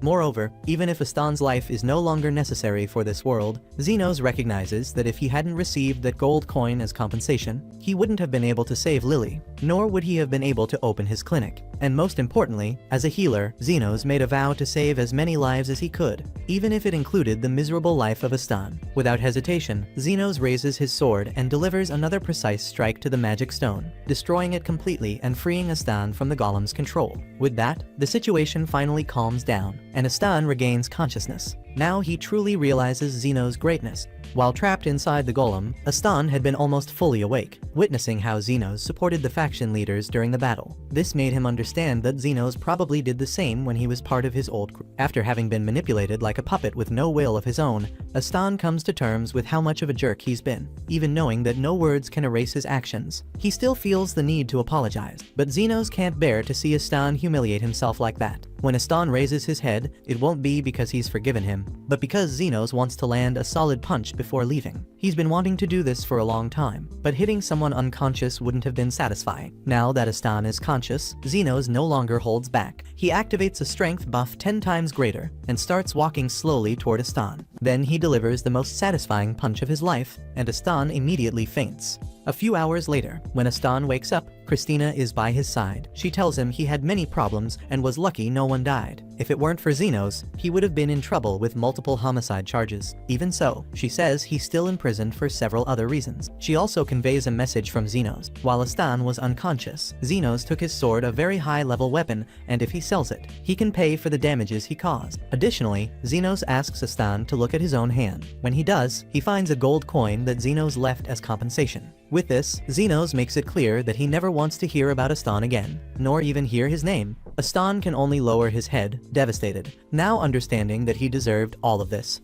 After everything that happened, Xenos is so exhausted that he can barely stand. Everyone is concerned and offers to help him, but he refuses, saying he knows they're all dead tired. Even so, the girls can't just let him go without care. After all, he's always been helping everyone, so it's only fair that he receives a little care in return. Meanwhile, at the clinic, Carmilla tells Lily everything. Then, when Xenos finally arrives, Lily goes to greet him and immediately asks if he would like some tea. Krishna has been working hard to discover who is behind the golem attack, but she still has not managed to gather much information. All she knows so far is that there is someone called the Guide who who is extremely difficult to track. She tried to uncover his whereabouts, but found no solid lead. The place where Astan met this guide was already clean, leaving no trace behind. Zofia also searched for information in the underground guild. What she heard there is that this guide began showing up recently. Other than that, no one knows anything about him. In other words, interrogating the people there will not help much. Krishna decides she will classify the guide as a dangerous threat and will pursue him. But judging by how he hides his tracks, she believes it will be very difficult for him to appear again anytime soon.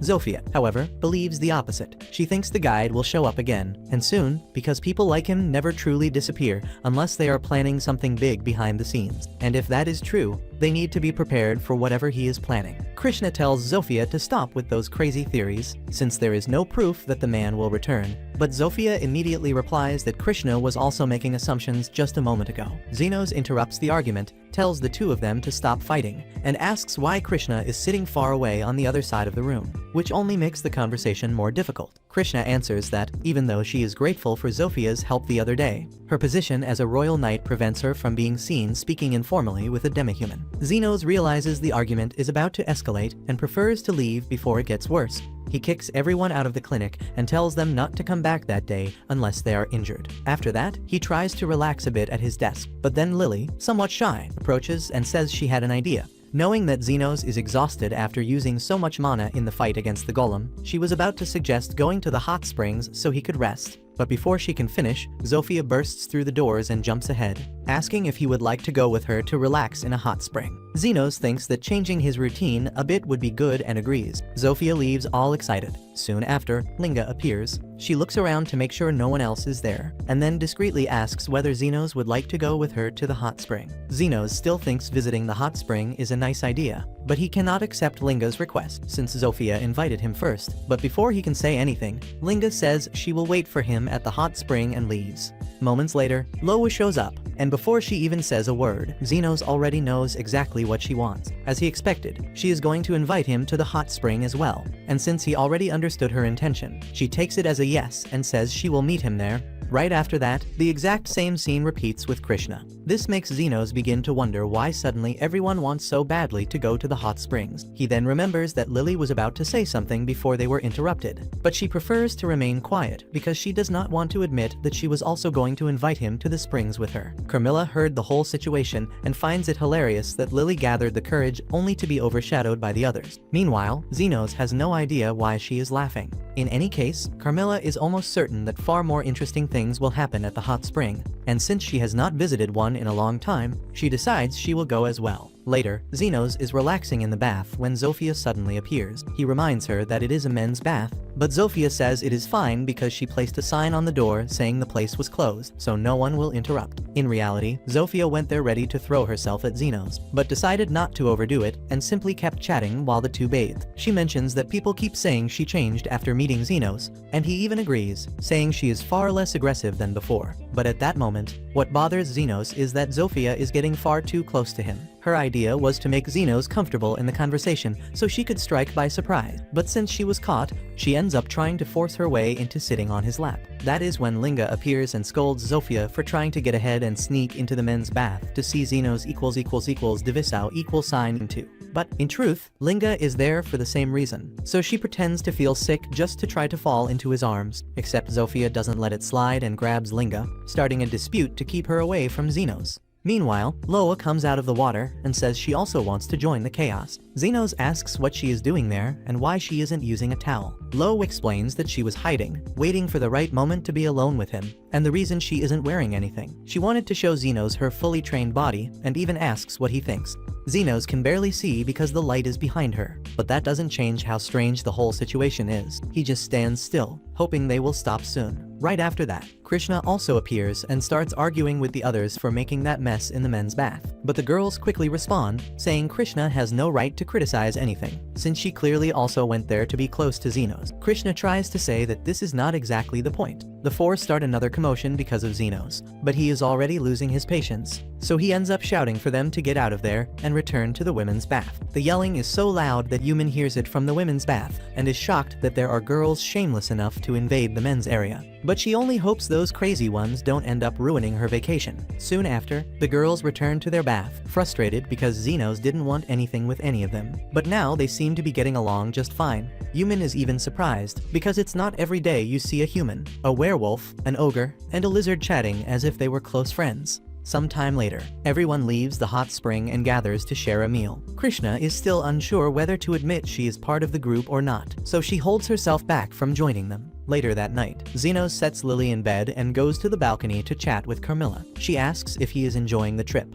and Xenos admits that dinner was actually fun, at least until people started drinking too much and trying to sit on his lap. Carmilla laughs and tells him to enjoy it while the fun is still mild, because she is almost certain things are going to get much more complicated for him soon. Xenos asks her to stop saying that before it brings bad luck, but it's already too late. A wraith's intuition rarely fails. Speaking of that, Xenos realizes wraiths cannot stay under the sun for long and wonders how Carmilla got there. She explains that it was simple. She only needed to possess the staff that was there and ask Lily to bring it. Since wraiths can only possess items they were connected to when alive, Xenos asks what she used to do back then. But Carmilla avoids the subject because she still doesn't like talking about the past, and she changes the topic by offering him a drink. The next morning, a massive explosion happens in the kitchen, and Yumin runs to see what happened. She finds one of the owners collapsed on the floor. The man had been preparing breakfast when the firestones on the stove exploded, leaving him badly burned. Yumin, being a good healer, says she will help however she can, although she manages to stabilize his condition. She doesn't have enough technique to fully heal his arm. She says they need to take the man to the nearest royal hospital as soon as possible so he can receive the proper treatment. But even then, he probably won't be able to use the arm again. That's when Xenos shows up to understand what happened, and Yumin takes the chance to ask him for help to take the man to the hospital. But in Xenos' view, the man's injuries aren't even that serious, so he thinks taking him there is unnecessary. Since Xenos already had a ride arranged, he stands up and starts to walk away. But before leaving for good, as a way to thank them for the nice stay at the hot spring, Xenos decides to heal the man for free. After that, he leaves together with Lily. Yumin even thinks Xenos was an idiot,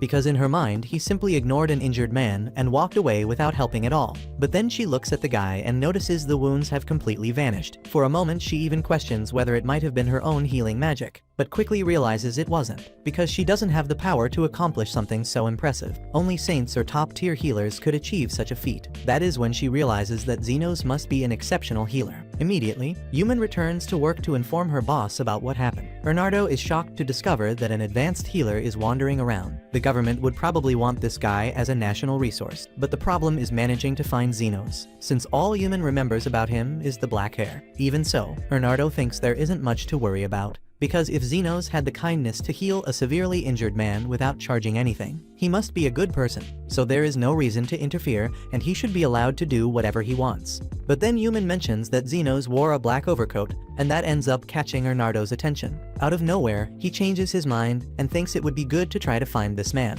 Yumin agrees, but asks how he plans to do that. Bernardo thinks for a moment and concludes that if there are no official records of Xenos, that means he does not have an official license, so he is definitely operating in the poorest parts of the city. And Bernardo already imagines the right way to reach him. Later, Zan appears dragging Bernardo to Xenos' clinic, saying he needed urgent help because he was feeling extremely sick. He had no idea who the man was. He only knew he was coughing a lot of blood and even fainted, so Zan brought him there. Xenos warns that the man might have a contagious disease, so he asks everyone to stay back until he finishes checking. From what Xenos can see, the man's lung is a complete disaster inside, and that makes him think of red lung disease. So he tells Lily to keep her distance. This disease killed many people in the past. It was extremely contagious, but theoretically it had been eliminated after the cure was created. Xenos does not understand how this man managed to catch it. At that moment, Bernardo stands up and is impressed by how quickly Xenos diagnosed the problem. He introduces himself as one of the healers from the Royal Hospital,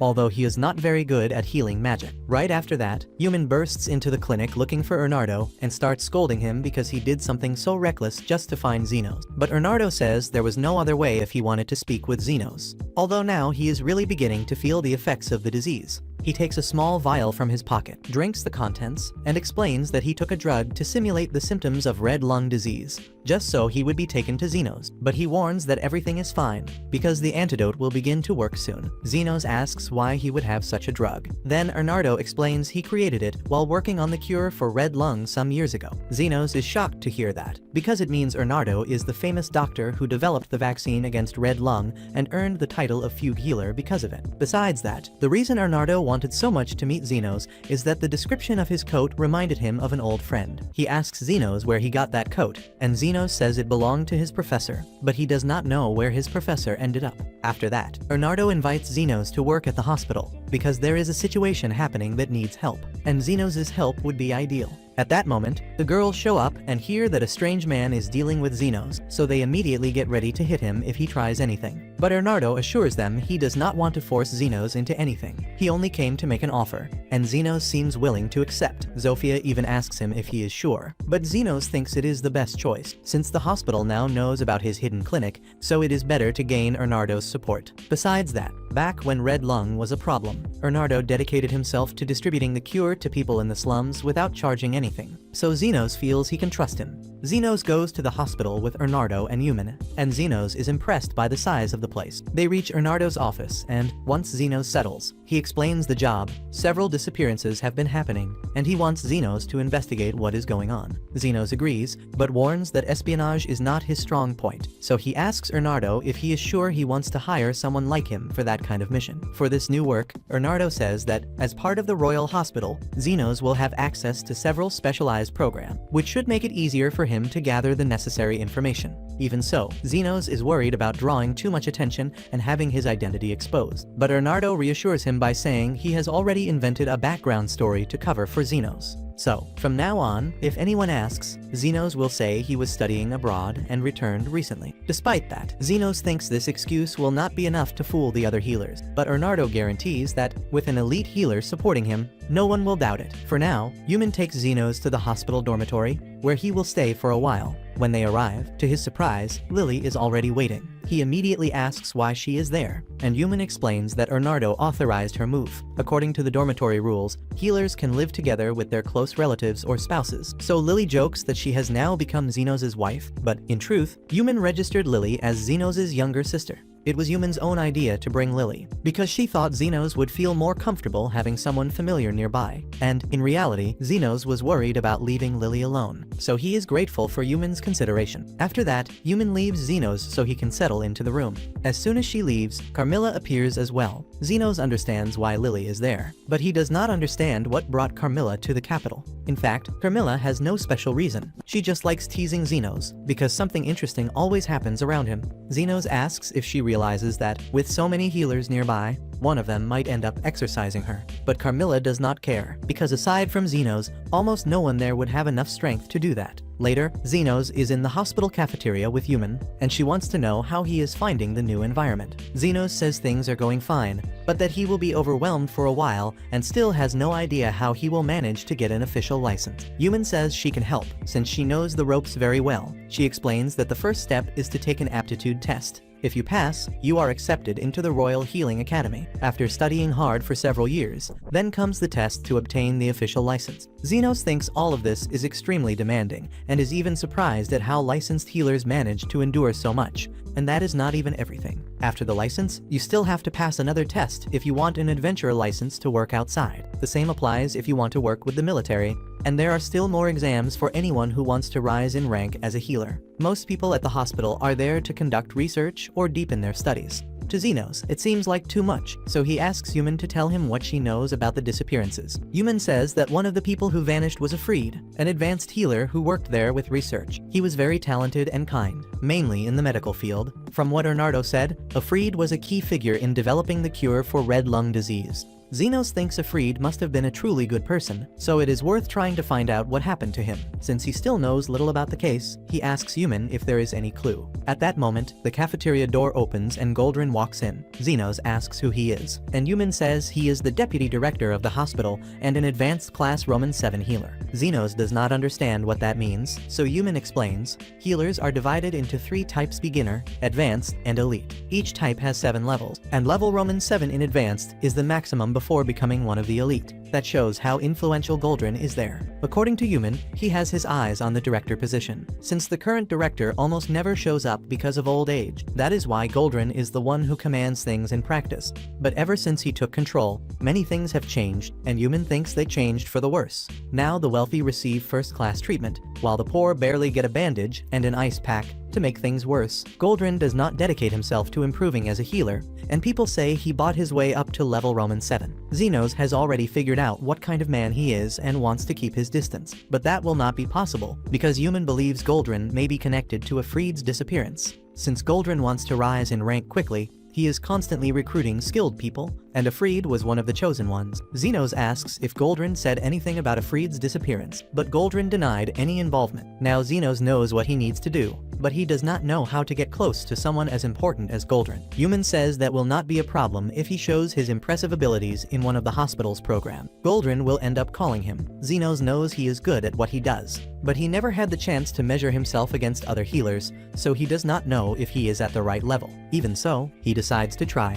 At that moment, one of Yuman's colleagues, Crescent, arrives asking why she is eating alone in the corner. Yuman replies she eats wherever she wants. Crescent does not understand the hint and thinks she is only acting coy. He ends up running into Xenos and quickly realizes that he is the special student who had been recommended by a renowned healer. This makes Crescent a little jealous, but he does not show it much and decides to leave, telling Xenos that he had better not bring shame to the name of his sponsor. Curious, Xenos asks Yuman what had happened there, and she explains that Crescent is one of his classmates and is actually a decent person. But after being discovered by Goldrin, his pride grew far too much. When he was younger, Xenos practiced magic on a body he had found in an alley, trying to revive the person. But before he could turn the body into a zombie, his future master appeared out of nowhere and slapped him on the head. The master explained that using magic on the dead was a waste, and that it would be far better for him to dedicate his powers to saving the living. Since then, Xenos' master decided to take him in and began teaching him everything about healing magic, together with another apprentice, Veritra.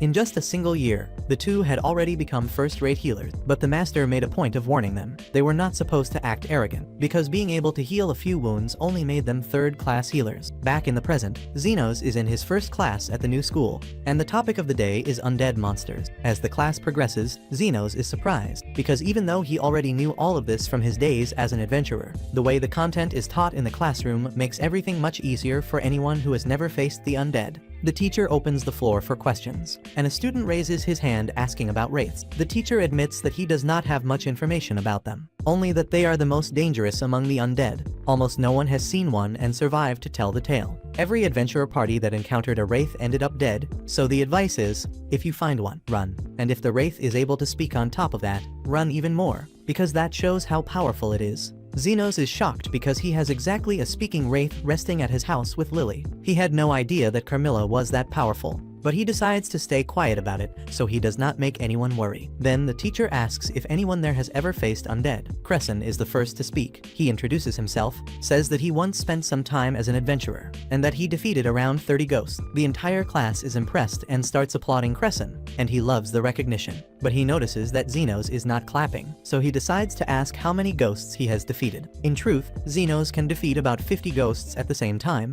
but to avoid drawing too much attention, he chooses to say that he can handle 30. Crescent says he is lying, but Xenos confirms that he really can finish off 30 at once. The classroom is stunned when they understand that he is talking about defeating that amount in a single fight. Everyone asks him to tell how it happened, and Xenos explains that he once entered the underground labyrinth and that it was filled with ghosts. He kept casting heal until they all vanished. The students immediately realize that he is talking about a place that even gold-class adventurers hesitate to enter, so it is easy to imagine how impressed everyone becomes. Even so, Crescent keeps insisting that Xenos is making it up, because he refuses to accept that he might have done such a thing. In the next class, the topic is magic circles, and Crescent sits next to Xenos just to try to show off. Xenos never cared much about this, always thinking it was a waste of time, but he is still there attending. The teacher shows an example of a magic circle and asks someone to draw one on the board. Crescent volunteers immediately and poses as if he knows everything. He draws a perfect circle for a basic healing spell and receives praise from the teacher. Then Crescent says that Xenos also wants to draw a circle, even though Xenos had no intention of doing that, but now there is no way to avoid it, Since he never bothered learning much about magic circles, he decides to draw one that his master had shown him a long time ago. Crescent starts laughing because Zenos' drawing looks nothing like the ones in the book. But when the teacher sees it, he is astonished because the circle goes beyond simple healing magic. It looks like a regeneration circle, but with something different. Zenos confirms that it is a regeneration circle, but says it is a strange type. If the patient has lost several fingers, the spell makes a random finger grow back. It is something far too complicated and would consume much more mana than usual. But Zenos activates the circle without any trouble, although he thinks it is hardly worth it because he can regenerate faster using his own method. The teacher sees that Zenos is a true genius and practically begs him to join the research laboratory. But Zenos politely refuses, and Crescent is dying of envy with all the attention he is receiving. Later, Goldrin hears that a new student full of talent has shown up. People comment that this student is capable of defeating 30 ghosts at once. But Goldrin says he has no time to listen to gossip. At that moment, another person enters and informs Goldrin that several undead were spotted in the cemetery. With that, Goldrin gets an idea. He decides to send Zenos on a mission to clear the cemetery, and if Zenos performs well, he will consider recruiting him. Later that night, Zenos departs together with the group responsible for exterminating the undead, and Crescent is also part of this group. Crescent takes the lead and commands the other students in the fight against the ghosts, but they end up surrounded quickly, and Crescent starts getting nervous. However, before the ghosts can do anything, Zenos releases an advanced healing spell and eliminates all of them. Zenos praises his classmates, saying that they helped a lot by attracting the ghosts, which allowed him to finish them off. But before he can finish speaking, Crescent is already taking credit for the powerful spell Zenos used. The other students, who did not understand what actually happened, believe Crescent when he says he was the one who saved the group. Crescent even tells them to run and tell the teachers how incredible he was. Then he approaches Zenos and shamelessly says that he will never acknowledge his abilities. But Zenos does not care at all about the credit Crescent stole. However, if Crescent really wants all the fame, he will have to endure it, because the problem with the undead is not over yet. Crescent has no idea what Zenos is talking about. But seconds later, the ground opens and a zombie king emerges. The other students are shocked to see a monster as strong as a zombie king appearing there. Even so, no one panics because they believe Crescent will handle it alone. And of course, no one has the courage to get close to that creature. Human and Zenos could do something, but they prefer to just observe so they do not interfere with Crescent. To be fair, Crescent does try to fight the zombie king. He casts the strongest healing spell he knows, but it barely affects the monster. He has absolutely no chance of defeating that thing, but his pride does not let him admit defeat, so he keeps running back and forth so he will not be crushed. Meanwhile, Human comments to Zenos that undead are usually attracted by more powerful undead creatures, so those ghosts from before probably appeared because of the zombie king. But Zenos thinks there is something more behind it. While they talk, Crescent starts getting badly beaten, and Zenos considers entering the fight. But Human asks him to wait a little longer. She still cares about Crescent, but she wants him to learn something from this situation. Crescent keeps holding on however he can, healing himself whenever he is thrown against the walls. But he ends up being caught by the zombie king and is about to be devoured. That is when Zenos decides to act. He prepares to cast one of his strongest spells, and when he finishes gathering the energy, he releases the mega heal. The zombie king is engulfed by bright lights as an enormous amount of healing magic burns its rotten flesh down to the bone. The monster is destroyed, and the mission comes to an end. But what Human said earlier about undead being attracted by more powerful creatures makes Zenos think. He realizes that the reason the ghosts and the zombie king appeared is because Carmilla is nearby. When he arrives home, he asks Carmilla if she has any idea about this increase in undead encounters, and Carmilla, very honestly, says she had no idea she was attracting these creatures. She asks if Zenos is going to send her away because of that. Zenos thinks carefully, and after considering the impact Carmilla has on the environment, he decides that the best thing is to keep her by his side to keep everyone safe. Carmilla becomes nervous when she hears that because it is the first time in her undead life that someone says they want her close, so she promises to stay by Zenos' side, but warns him that she will continue teasing him whenever she can. The next day, Crescent goes to meet his supervisor, who wants to congratulate him for the excellent work in the exorcism. According to the reports from the other students, Crescent did everything alone with a huge spell. But Crescent knows the truth. It was Zenos who saved everyone, since Crescent ended up receiving all the credit. The supervisor comments that this means Zenos is probably not as amazing as everyone has been saying. Crescent could simply step aside and continue receiving the praise he got for something Zenos did, but he begins to feel guilty. So he decides to come clean and confesses that he was not the one who defeated the monsters. He explains that it was Zenos who handled the undead and the zombie king, and that he himself witnessed everything. After that, Crescent leaves the supervisor's office, upset because he just lost a large part of his credibility by admitting that he took credit for someone else's achievement. But deep down he feels he did the right thing, since Xenos saved his life, and now, with the truth revealed, he believes that Xenos will be accepted into the research laboratory. For him, now the two of them are even. Sometime later, Bernardo shows up full of excitement and tells Xenos that Goldrin's research laboratory is after him, which means he will probably be invited to join the faction. Xenos thinks that is great, but he is surprised because he thought Crescent had kept all the credit for everything that happened during the undead exorcism. Either way, he is pleased to have overcome the first stage in the investigation about Goldrin, but Bernardo warns him that the work is only beginning, because Xenos will still go through an interview with the professor. Xenos questions the reason for so many steps just to join a research group. Bernardo explains that since Goldrin has a lot of prestige, he is very selective about who he allows into his circle. Then Xenos ends up asking why Goldrin has so much influence, since, being only an advanced healer, theoretically Bernardo, who is an elite healer, should have more authority. Bernardo answers that the title does not necessarily represent a person's power, especially in his case, because the recognition came from the medicines he created. Xenos does not fully understand the entire political situation, but decides he will attend the meeting with Goldrin, and the others wish him good luck. When Xenos arrives in the meeting room, after Goldrin finishes his introduction, the first thing he wants to know is what Xenos is capable of doing. He answers that he is a healer, so his work is simply to heal others, but Goldrin says that is not enough. Anyone with that gift can heal someone, but someone with Xenos' level of skill should have greater ambition. He says that healers are very powerful in the country, and, in fact, it can be said that this place only exists because of them. But the ones who truly benefit from the healer's work are the elite. For that reason, Goldrin wants to be part of that elite, not because he cares about the well-being of everyone, but because he wants to secure his own position and take advantage as well.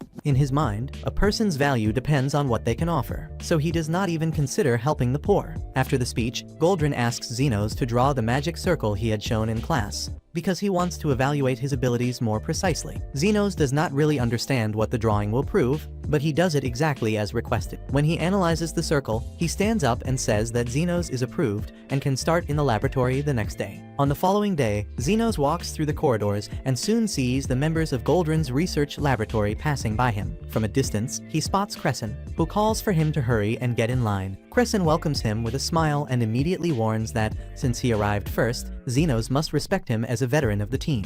After all, it was because of his recommendation that Xenos is there now. Xenos takes the opportunity to ask why Crescent decided to tell the truth, since it would have been much easier to keep the lie and protect his own image. Crescent says it was mostly because of guilt, but also because he realized that he could benefit from Xenos' success if he entered the laboratory. Xenos actually appreciates the honesty in admitting that, but then he wants to understand why everyone is standing in that line. Crescent explains that this is part of Goldrin's routine, who visits patients every day. Xenos asks if so many people are really necessary for that, but Crescent explains that the focus is to make a good impression, since Goldrin only treats people with important positions. Xenos is there because he wants to investigate Goldrin, but from the back of the line that will not happen, so he decides to run to the front. When the patient tells Goldrin that his foot has been hurting since the previous day, he examines it and sees that it is only a mild sprain. Then he says he will need 3 of his subordinates to assist with the healing. Xenos does not really understand what he means, but he soon sees him cast the spell and draw energy from 3 students. With that energy, he heals the patient's ankle, but it is clear that this affected the students from whom he drained the energy. Xenos runs back to Crescent and asks if he understands the magic that Goldrin just used. Crescent explains that his specialty is health transfer magic. It is a type of spell that transfers a person's vital force to someone else and allows serious wounds to be healed, even if the mage is not that powerful. For example, it is possible to pass someone's vital force to another injured person and help with recovery. But the more severe the injury is, the more vital force is required.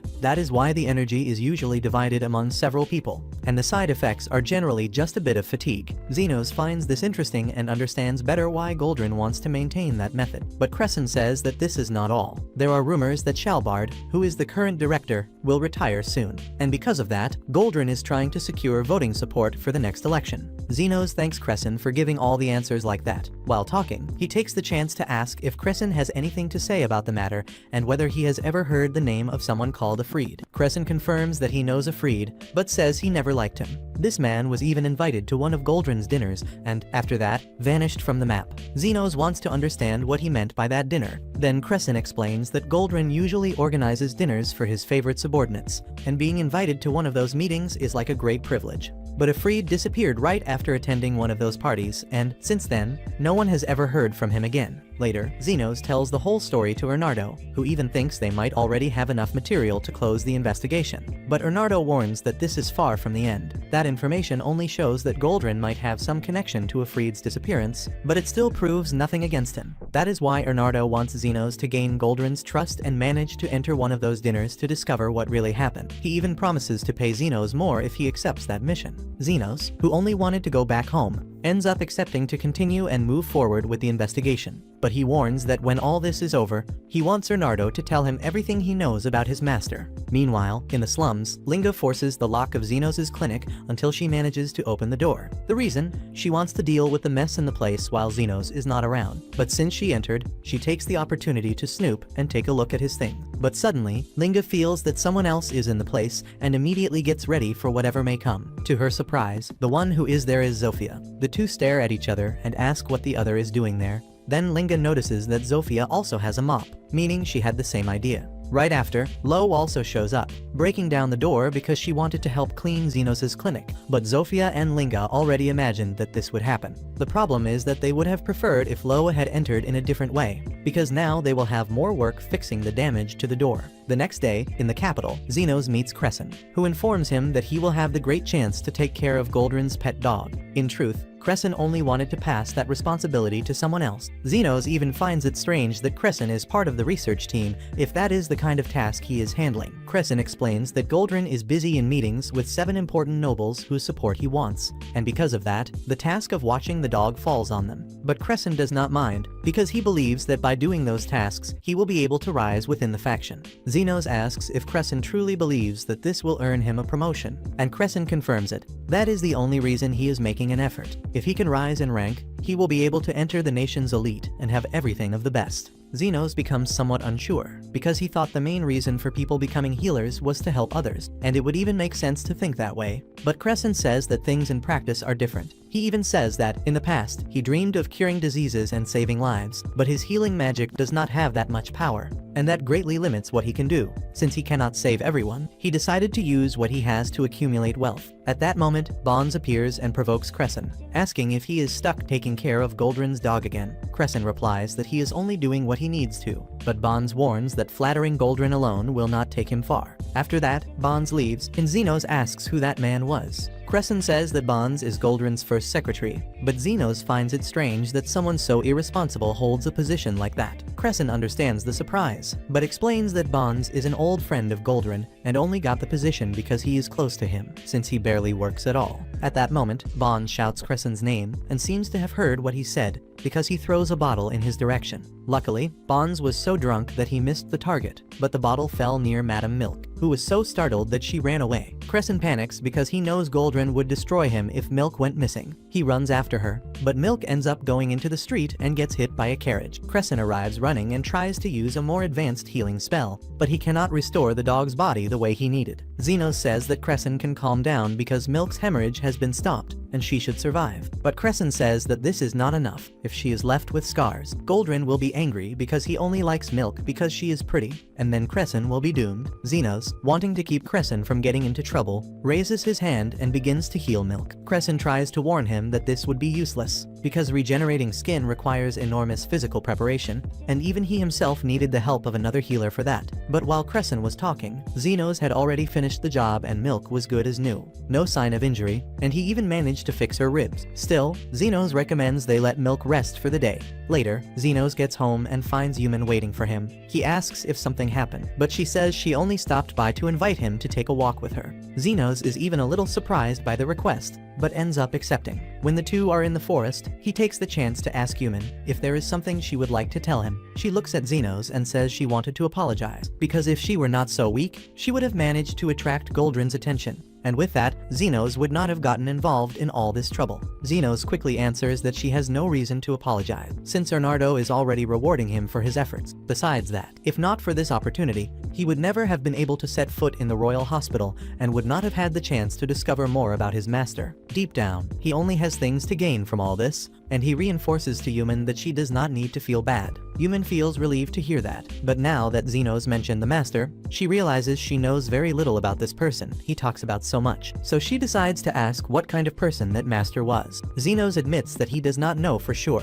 because to tell the truth, his master was a very mysterious man, but he was the one who taught him to read and write, besides passing on a lot of knowledge about healing magic and about the world itself. That is why Xenos feels that he practically owes his entire life to his master. Yumin says that this sounds very similar to what happened between her and Ernardo. When she decided to become a healer, he took her in and taught her many things related to his research. It is true that Ernardo's dedication to his work made his girlfriend leave him, so since then Yumin has been taking care of him. This sounds a bit strange to Xenos, so he asks Yumin what kind of relationship she has with Ernardo. She says that Ernardo is her uncle, and that is why they have such a strong bond. Right after that, while Xenos and Yumin are returning to the Royal Hospital, Crescent appears running toward them. He kneels in front of Xenos and begins to beg for help, because he ended up getting into a complicated situation, and by the look on Crescent's face, Xenos realizes that the problem is serious. Meanwhile, Goldrin returns to his office after having lunch with Lord Fennel. His assistant receives him, but notices that Goldrin seems worried about something. He then asks if anything went wrong during the lunch. Goldrin says no, that nothing bad happened. But during the conversation, Fennel mentioned that his daughter has a strange irritation on her face and asked if Goldrin could help. Goldrin thinks for a moment and concludes that it must be the famous strange face disease. This condition is not dangerous and should disappear on its own after some time. The problem is that if Fennel's daughter wants to get rid of it immediately,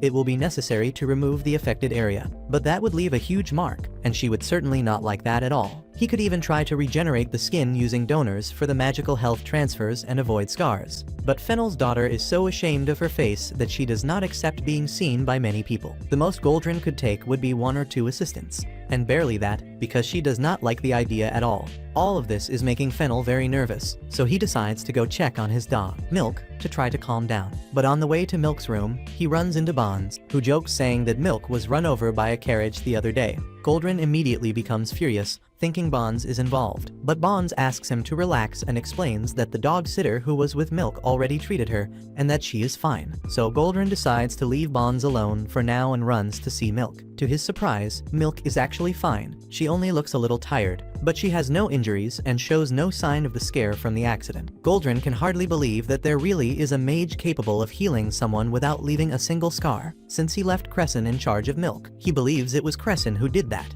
and that is where Crescent's drama begins. Goldrin asked him to treat Lord Fennel's daughter, but he does not know how to handle the case. Crescent tells Xenos that Fennel's daughter has strange face disease, but Xenos does not understand the panic, since this condition is harmless and disappears on its own after some time. Crescent knows that, but Fennel's daughter refuses to attend any event with her face like that, so a quick solution needs to be found. Xenos suggests removing the diseased area, but Crescent explains that the roots are so deep that this would leave a horrible scar on her face, and if he ends up disfiguring the daughter of one of the 7 most powerful nobles, he will be finished. Yumin asks why Goldrin gave Crescent such a difficult task, so Crescent explains that Goldrin heard about Milk's case and believes that it was Crescent who healed the dog. Yumin suggests that he simply tell the truth and say that it was Xenos who took care of Milk, but Crescent is afraid that, by admitting he took Xenos' credit again, Goldrin will fire him for good. That is why he is begging Xenos for help so the procedure will work. At that moment, Lily appears bringing tea for everyone and introduces herself as Xenos' younger sister. Crescent is shocked, because he had no idea that Xenos had such a cute little sister.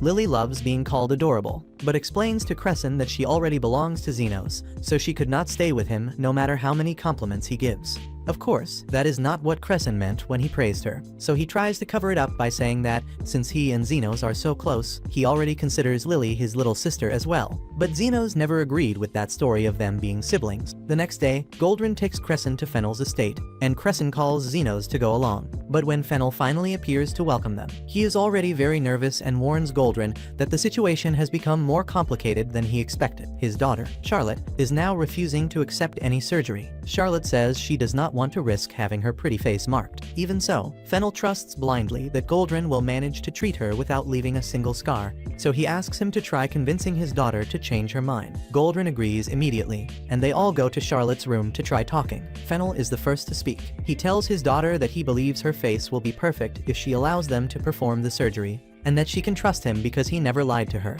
But Charlotte throws in his face that time when he promised her a Firefox fur scarf for her birthday and ended up giving her nothing. That was not even Fennel's fault, but he knows that, in the end, he failed to keep his promise, so he is embarrassed. With nothing left to say to change her mind, Goldrin decides to try his luck. He goes to the door, introduces himself as a professor from the Royal Hospital, and guarantees that she can trust him to make the surgery work. But Charlotte remains suspicious and says she does not want the surgery because she thinks Goldrin may have been paid by someone to leave her face full of marks. While Goldrin and Fennel insist on trying to convince Charlotte that the surgery is safe, Crescent starts fantasizing that, if he manages to make her face perfect, she will fall in love with him. Zenos does not even waste time trying to explain why that makes no sense. Even so, Crescent asks Fennel to let him try talking to Charlotte and introduces himself as Goldrin's assistant. But Charlotte shuts him down immediately, saying that his voice is irritating and that she does not want a mere assistant talking to her. Since no one can convince Charlotte, Goldrin asks Zenos to try. Then Zenos decides to give his best. He approaches the door, introduces himself as an assistant, and Charlotte is already ready to dismiss him.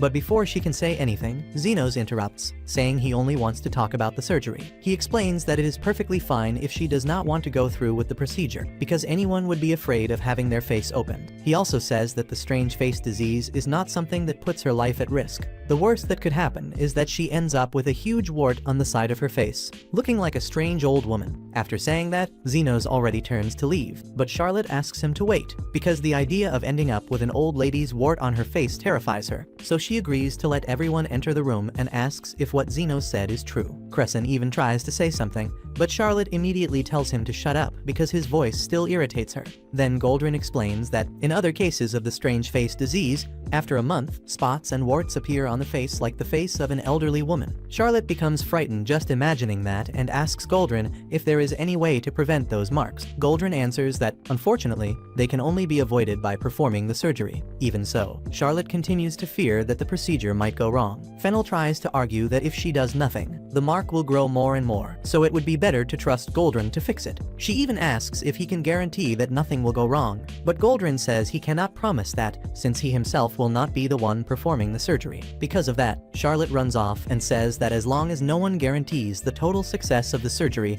she will not agree. Later, Zenos finds Charlotte sitting on the balcony of her room. She seems to adore birds because there are many there, but Zenos quickly notices that one of the little birds is injured. Charlotte says she found the creature in the garden, and with that wound, it will never fly again. She says she feels like the bird. With her face in that state, she no longer goes to parties, no longer dances as before, and soon everyone will forget she exists. Zenos asks if she truly wants to get better, and Charlotte yells that of course she does. But she does not want to end up covered in scars, so she asks them to stop talking about the subject. But while she complains, Zenos has already healed the bird's wing, and the little creature is already flying as if nothing had happened. Charlotte is shocked to see that he managed to heal the bird so easily, but Zenos says he can do the same for her, because regardless of whether a person is a noble or a peasant, if someone needs help, Zenos will do everything he can. That is his duty as a healer. Zenos' words end up convincing Charlotte that he knows what he is doing, so she decides to trust him and accepts the surgery. After Charlotte is sedated, Fennel leaves and asks Goldrin to take care of her.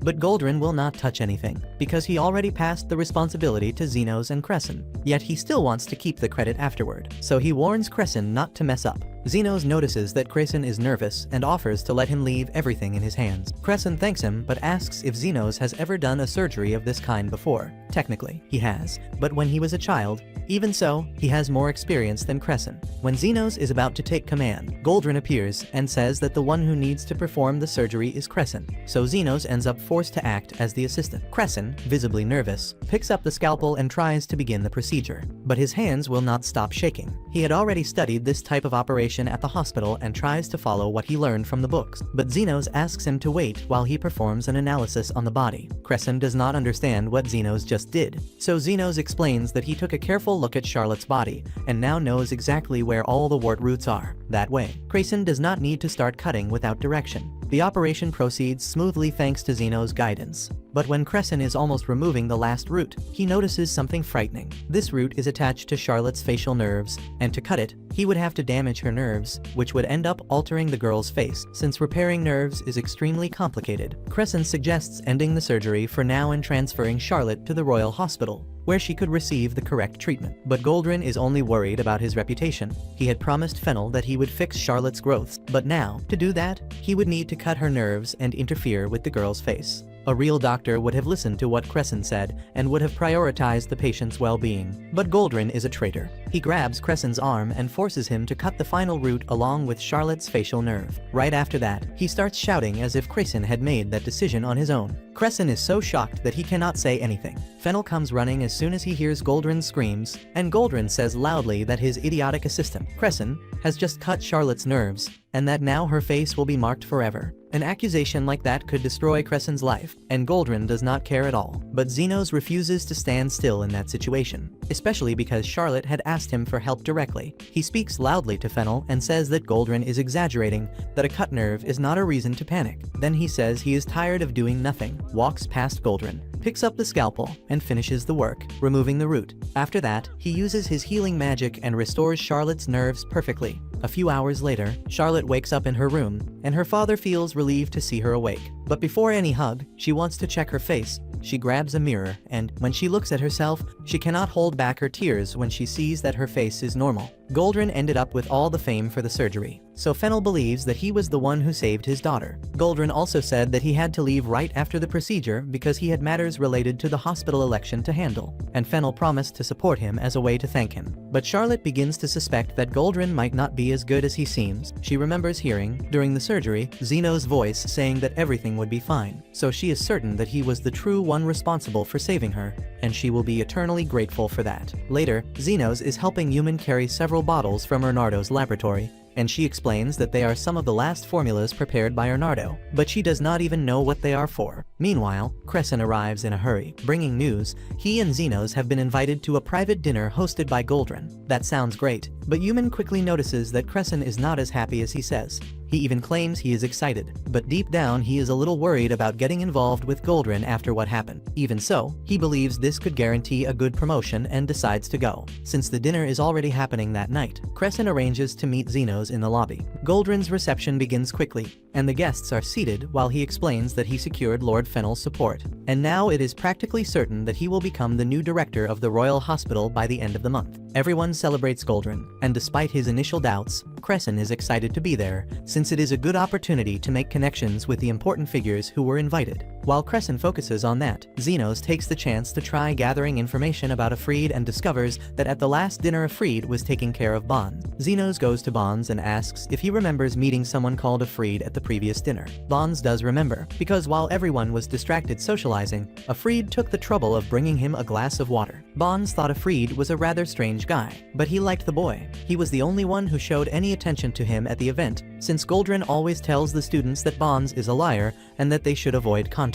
Zenos finds it strange that Goldrin says such things when he himself was the one who gave Bonds the position of first secretary. Lily asks Bonds why Goldrin gave him such a good position if he does nothing, and Bonds answers that it is because he and Goldrin are old friends. But when she asks how they met, Bonds gets irritated and tells her to leave him alone, because he does not remember. Zenos decides not to insist, because Bonds is far too drunk to provide useful information. But Lily believes that Bonds knows some dirty secret about Goldrin, so she asks the waiter for a few bottles of wine because she plans to get Bonds drunk enough to reveal every secret he knows about Goldrin. Lily spends the rest of the party praising Bonds and encouraging him to talk about himself while she keeps filling his glass non-stop. Bonds is completely drunk, exactly as Lily planned. Although everything seems to be going smoothly, Zenos becomes uneasy, trying to understand how such an innocent girl managed to come up with an idea like that. Lily reveals that she learned that trick from Carmilla, and that bothers Zenos, because he does not like seeing Carmilla filling Lily's head with mischievous ideas.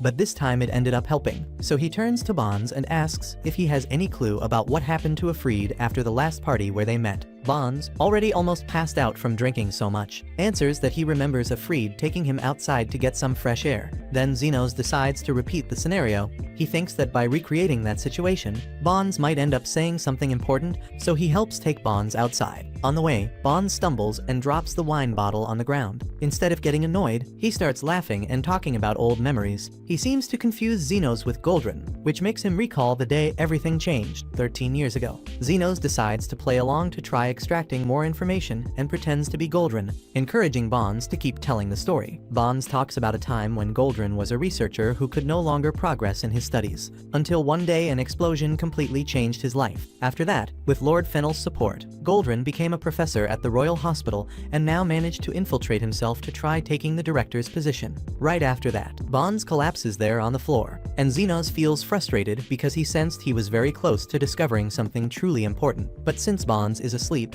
there is nothing more he can do. He tells Lily that he will leave Bonds under someone's care, and after that they will be able to take a break. Lily asks if they have already completed the mission of gathering information, but Xenos feels that a big piece is still missing in this puzzle. That is when Carmilla appears from behind the sofa, leaving Xenos surprised to see her there, even more in a place full of healers. But Carmilla says that enjoying herself in dangerous situations is much more exciting. In any case, she heard almost everything Bond said and believes she can help understand what is really happening. Meanwhile, in the slums, Zofia and the rest of the group begin to feel down because Xenos has been gone for a long time. Normally, they would be arguing about who has the right to be there, but without Xenos, there is no reason to fight. Then one of Zofia's men arrives in a panic, warning that a huge accident happened. While Zond and the others were working on the construction, a pillar collapsed and pierced Zond right through the stomach. The man who arrives to warn them is covered in blood, and Zofia realizes immediately that the situation is serious. But Xenos still has not returned, and Zond will not survive if they sit around waiting. Linga suggests that they go get Zond and bring him to Xenos as fast as possible. But Zofia reminds them that Xenos is infiltrated in the Royal Hospital, and if they go there, his disguise may be ruined. Even so, Linga and Lo are certain that Xenos would be far more devastated if he learned that someone died because he was not around. Meanwhile, in the Royal Hospital, Carmilla shares with Xenos and Lily a rumor she heard while walking around the place. They say that 13 years ago, a massive explosion happened and struck Lord Fennel. But even with the severity of the incident, Fennel came out without a scratch, and, since that day, owed a favor to Goldrin. When people hear of a noble indebted to a healer after a disaster, the idea that comes to mind is that the healer saved his life. But considering the level of destruction the explosion caused, one would expect that Fennel had been severely injured, probably needing a complete body restoration. Xenos comments that this type of restoration is not that difficult as long as the person's heart is still beating. For someone like him, it would be possible,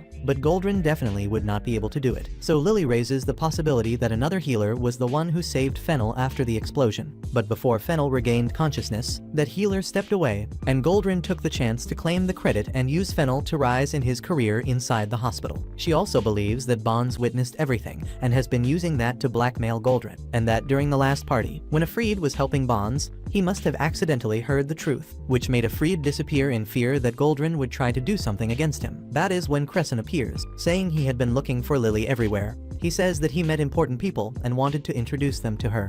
Lily answers that she does not care about politics and that she would rather stay with Xenos, but since Crescent insists, she agrees to go for now. When Lily leaves, Carmilla asks Xenos if he has considered another theory about the explosion. What Lily said makes a lot of sense, but the way Carmilla mentioned the explosion, it is impossible to believe that only Fennel was hit. Many people were caught in the explosion, but only Fennel, who was precisely the noble Goldrin needed, survived. If this is combined with Goldrin's knowledge of the health transfer technique, everything indicates that he transferred the vital force of all the victims to Fennel. In other words, he sacrificed dozens of lives to save only one. According to the kingdom's laws, this would not even be considered a very serious crime. But Xenos does not accept that kind of sacrifice, and considering what happened, it is possible that Afreed discovered the truth that day and vanished because of it. Carmilla wants to know what Xenos intends to do with everything he uncovered. He answers that he only plans to pass the information to Bernardo and continue with his life, since he is not the one who should judge anyone for that. Xenos stands up to leave, but when he returns to the party, he notices that everyone is staring toward the outer area. He asks Crescent the reason for the commotion,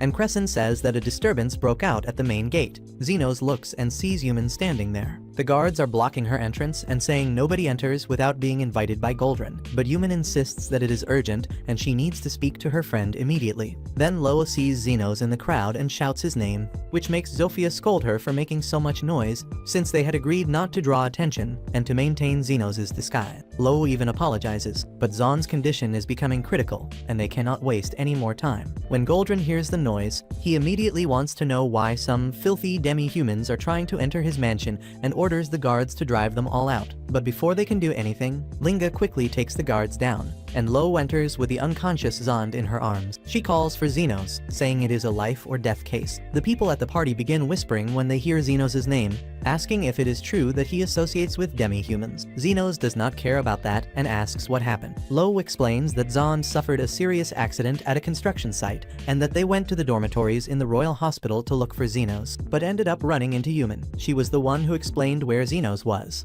Goldrin goes up to Xenos and wants to know what he has to do with those demi-humans. Xenos ignores him and tells the others that he will help. Goldrin warns that if he does that, he will be throwing away any chance of joining his team. But Xenos does not care. To him, being a healer means helping whoever needs help. He says goodbye to Crescent and tells Lily that it is time to leave. Xenos grabs her and jumps over the railing to the lower floor. Crescent sees Xenos going away and cannot understand how he had the courage to abandon such a brilliant future as a healer. Goldrin approaches Crescent and tells him not to even think about following the same path, now that Xenos has gone against him. Goldrin promises to destroy any chance Xenos might have of continuing his career in the hospital. Crescent even thinks Xenos acted impulsively, but he remembers how Xenos was always willing to help anyone, no matter who it was. As for Goldrin, he knows he would do anything for more power, even betray allies. So Crescent decides to act like Xenos and also jumps from the balcony to help. But when he finally gets close, Xenos had already finished treating Zond and no longer needed help.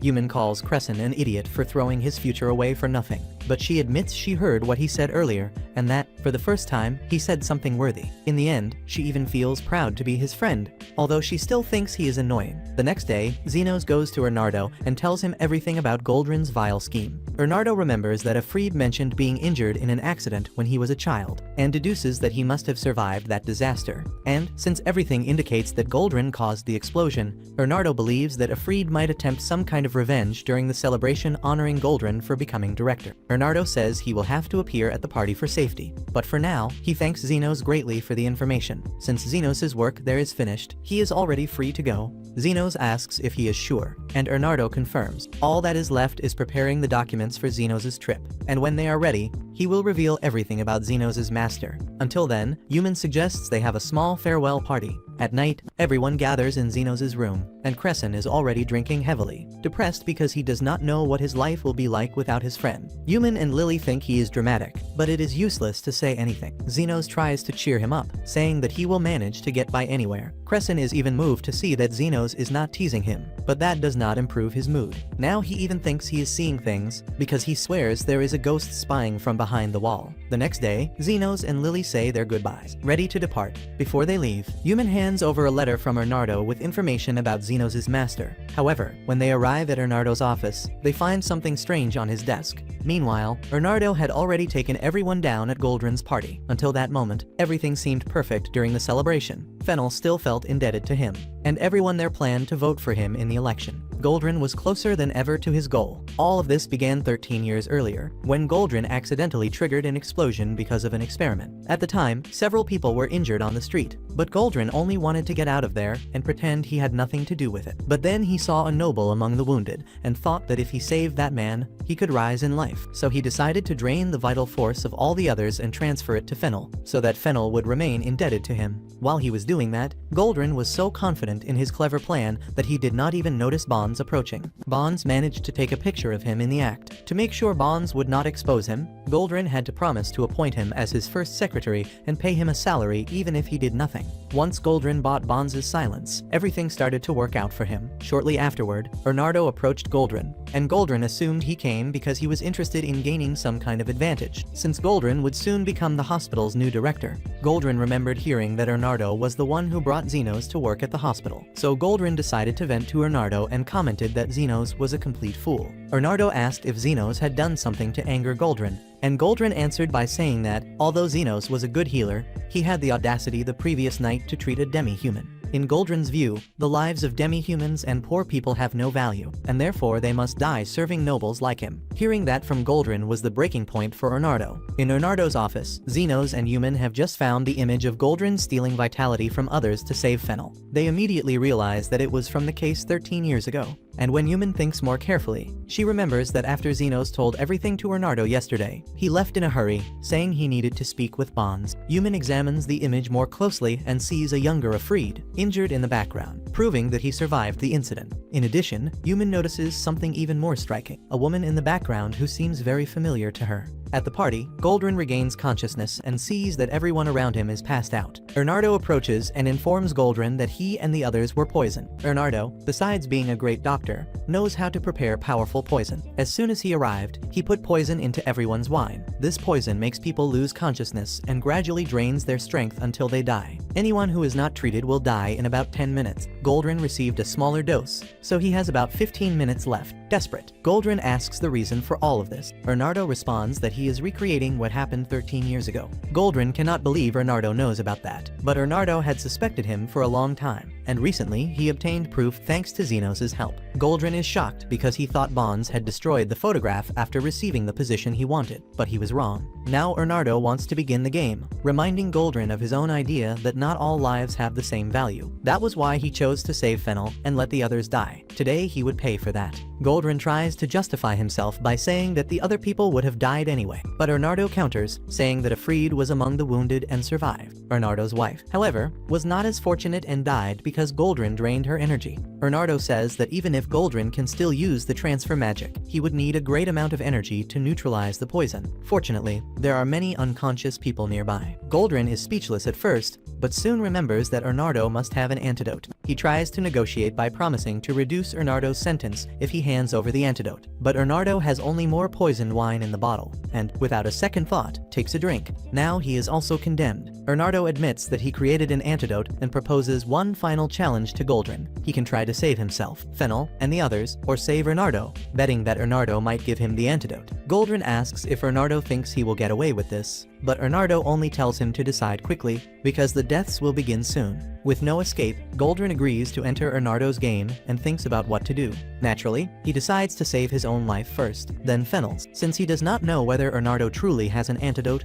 he does not want to take risks. Goldrin starts draining the vital force of everyone there. It was exactly what Bernardo expected, but he is still disappointed that Goldrin chose to sacrifice everyone. Goldrin's poison was the weakest, so he had more vitality left, and if he wanted, he could have saved everyone. Goldrin pauses for a moment and shouts that of course he will sacrifice the others to save himself, because his life is worth more than all of theirs. After all, he is about to become director, and they must die for him. At that moment, Bernardo spits blood, surprised, since the poison was not supposed to cause that. And while he tries to understand what happened, Xenos and the others enter and are horrified to see the scene. Yuman asks why he did that, and as her uncle, Bernardo decides to explain. He tells how he met his fiancée 13 years earlier. The two were young healers, and her dream was to save many lives. Bernardo wanted to help her achieve that. One day, he learned that she had become a victim of an explosion and died, leaving him devastated. At first, Bernardo believed it had been an accident. He promised to honor her memory by saving other people. But after Afreed attended a dinner at Goldrin's house, he told Bernardo that Goldrin caused the death of his fiancée.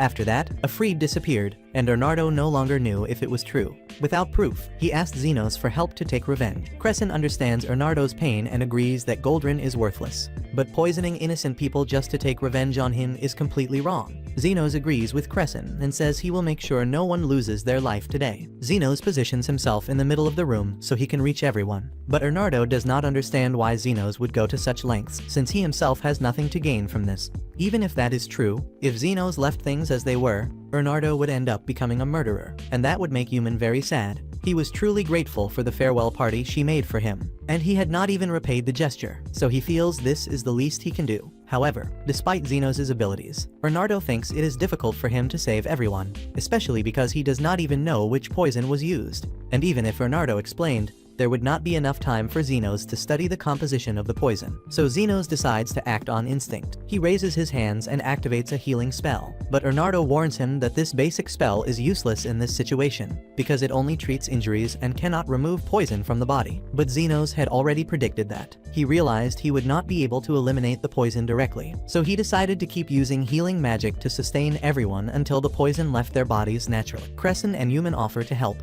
and Xenos asks them to focus on casting healing magic on the most weakened. Meanwhile, Bernardo cannot believe how Xenos is managing to maintain that level of power for so long. Seeing everyone dedicate themselves so much to saving the others, Bernardo begins to question whether what he did was truly right. His wife's dream was to save as many people as possible, but now the man responsible for her death is about to become the new head of the hospital, and he is someone who believes that only the rich and influential deserve to be saved. Bernardo could not allow someone like Goldrin to reach that position of power in the hospital. If that happened, only the wealthy would have access to advanced treatment, while the rest would be left without care. But if all lives are valuable, Bernardo understands that he cannot take lives merely out of a thirst for revenge. He kneels and thanks Xenos for having saved everyone there, but Xenos says he was simply fulfilling his duty. Even so, he warns that he will send the bill to Bernardo because the effort was enormous. Xenos may have saved the others, but he does not have any sympathy for Goldrin, so he left him behind. Goldrin screams in pain and orders Xenos to heal him immediately, but Xenos reminds him that he is no longer part of Goldrin's faction,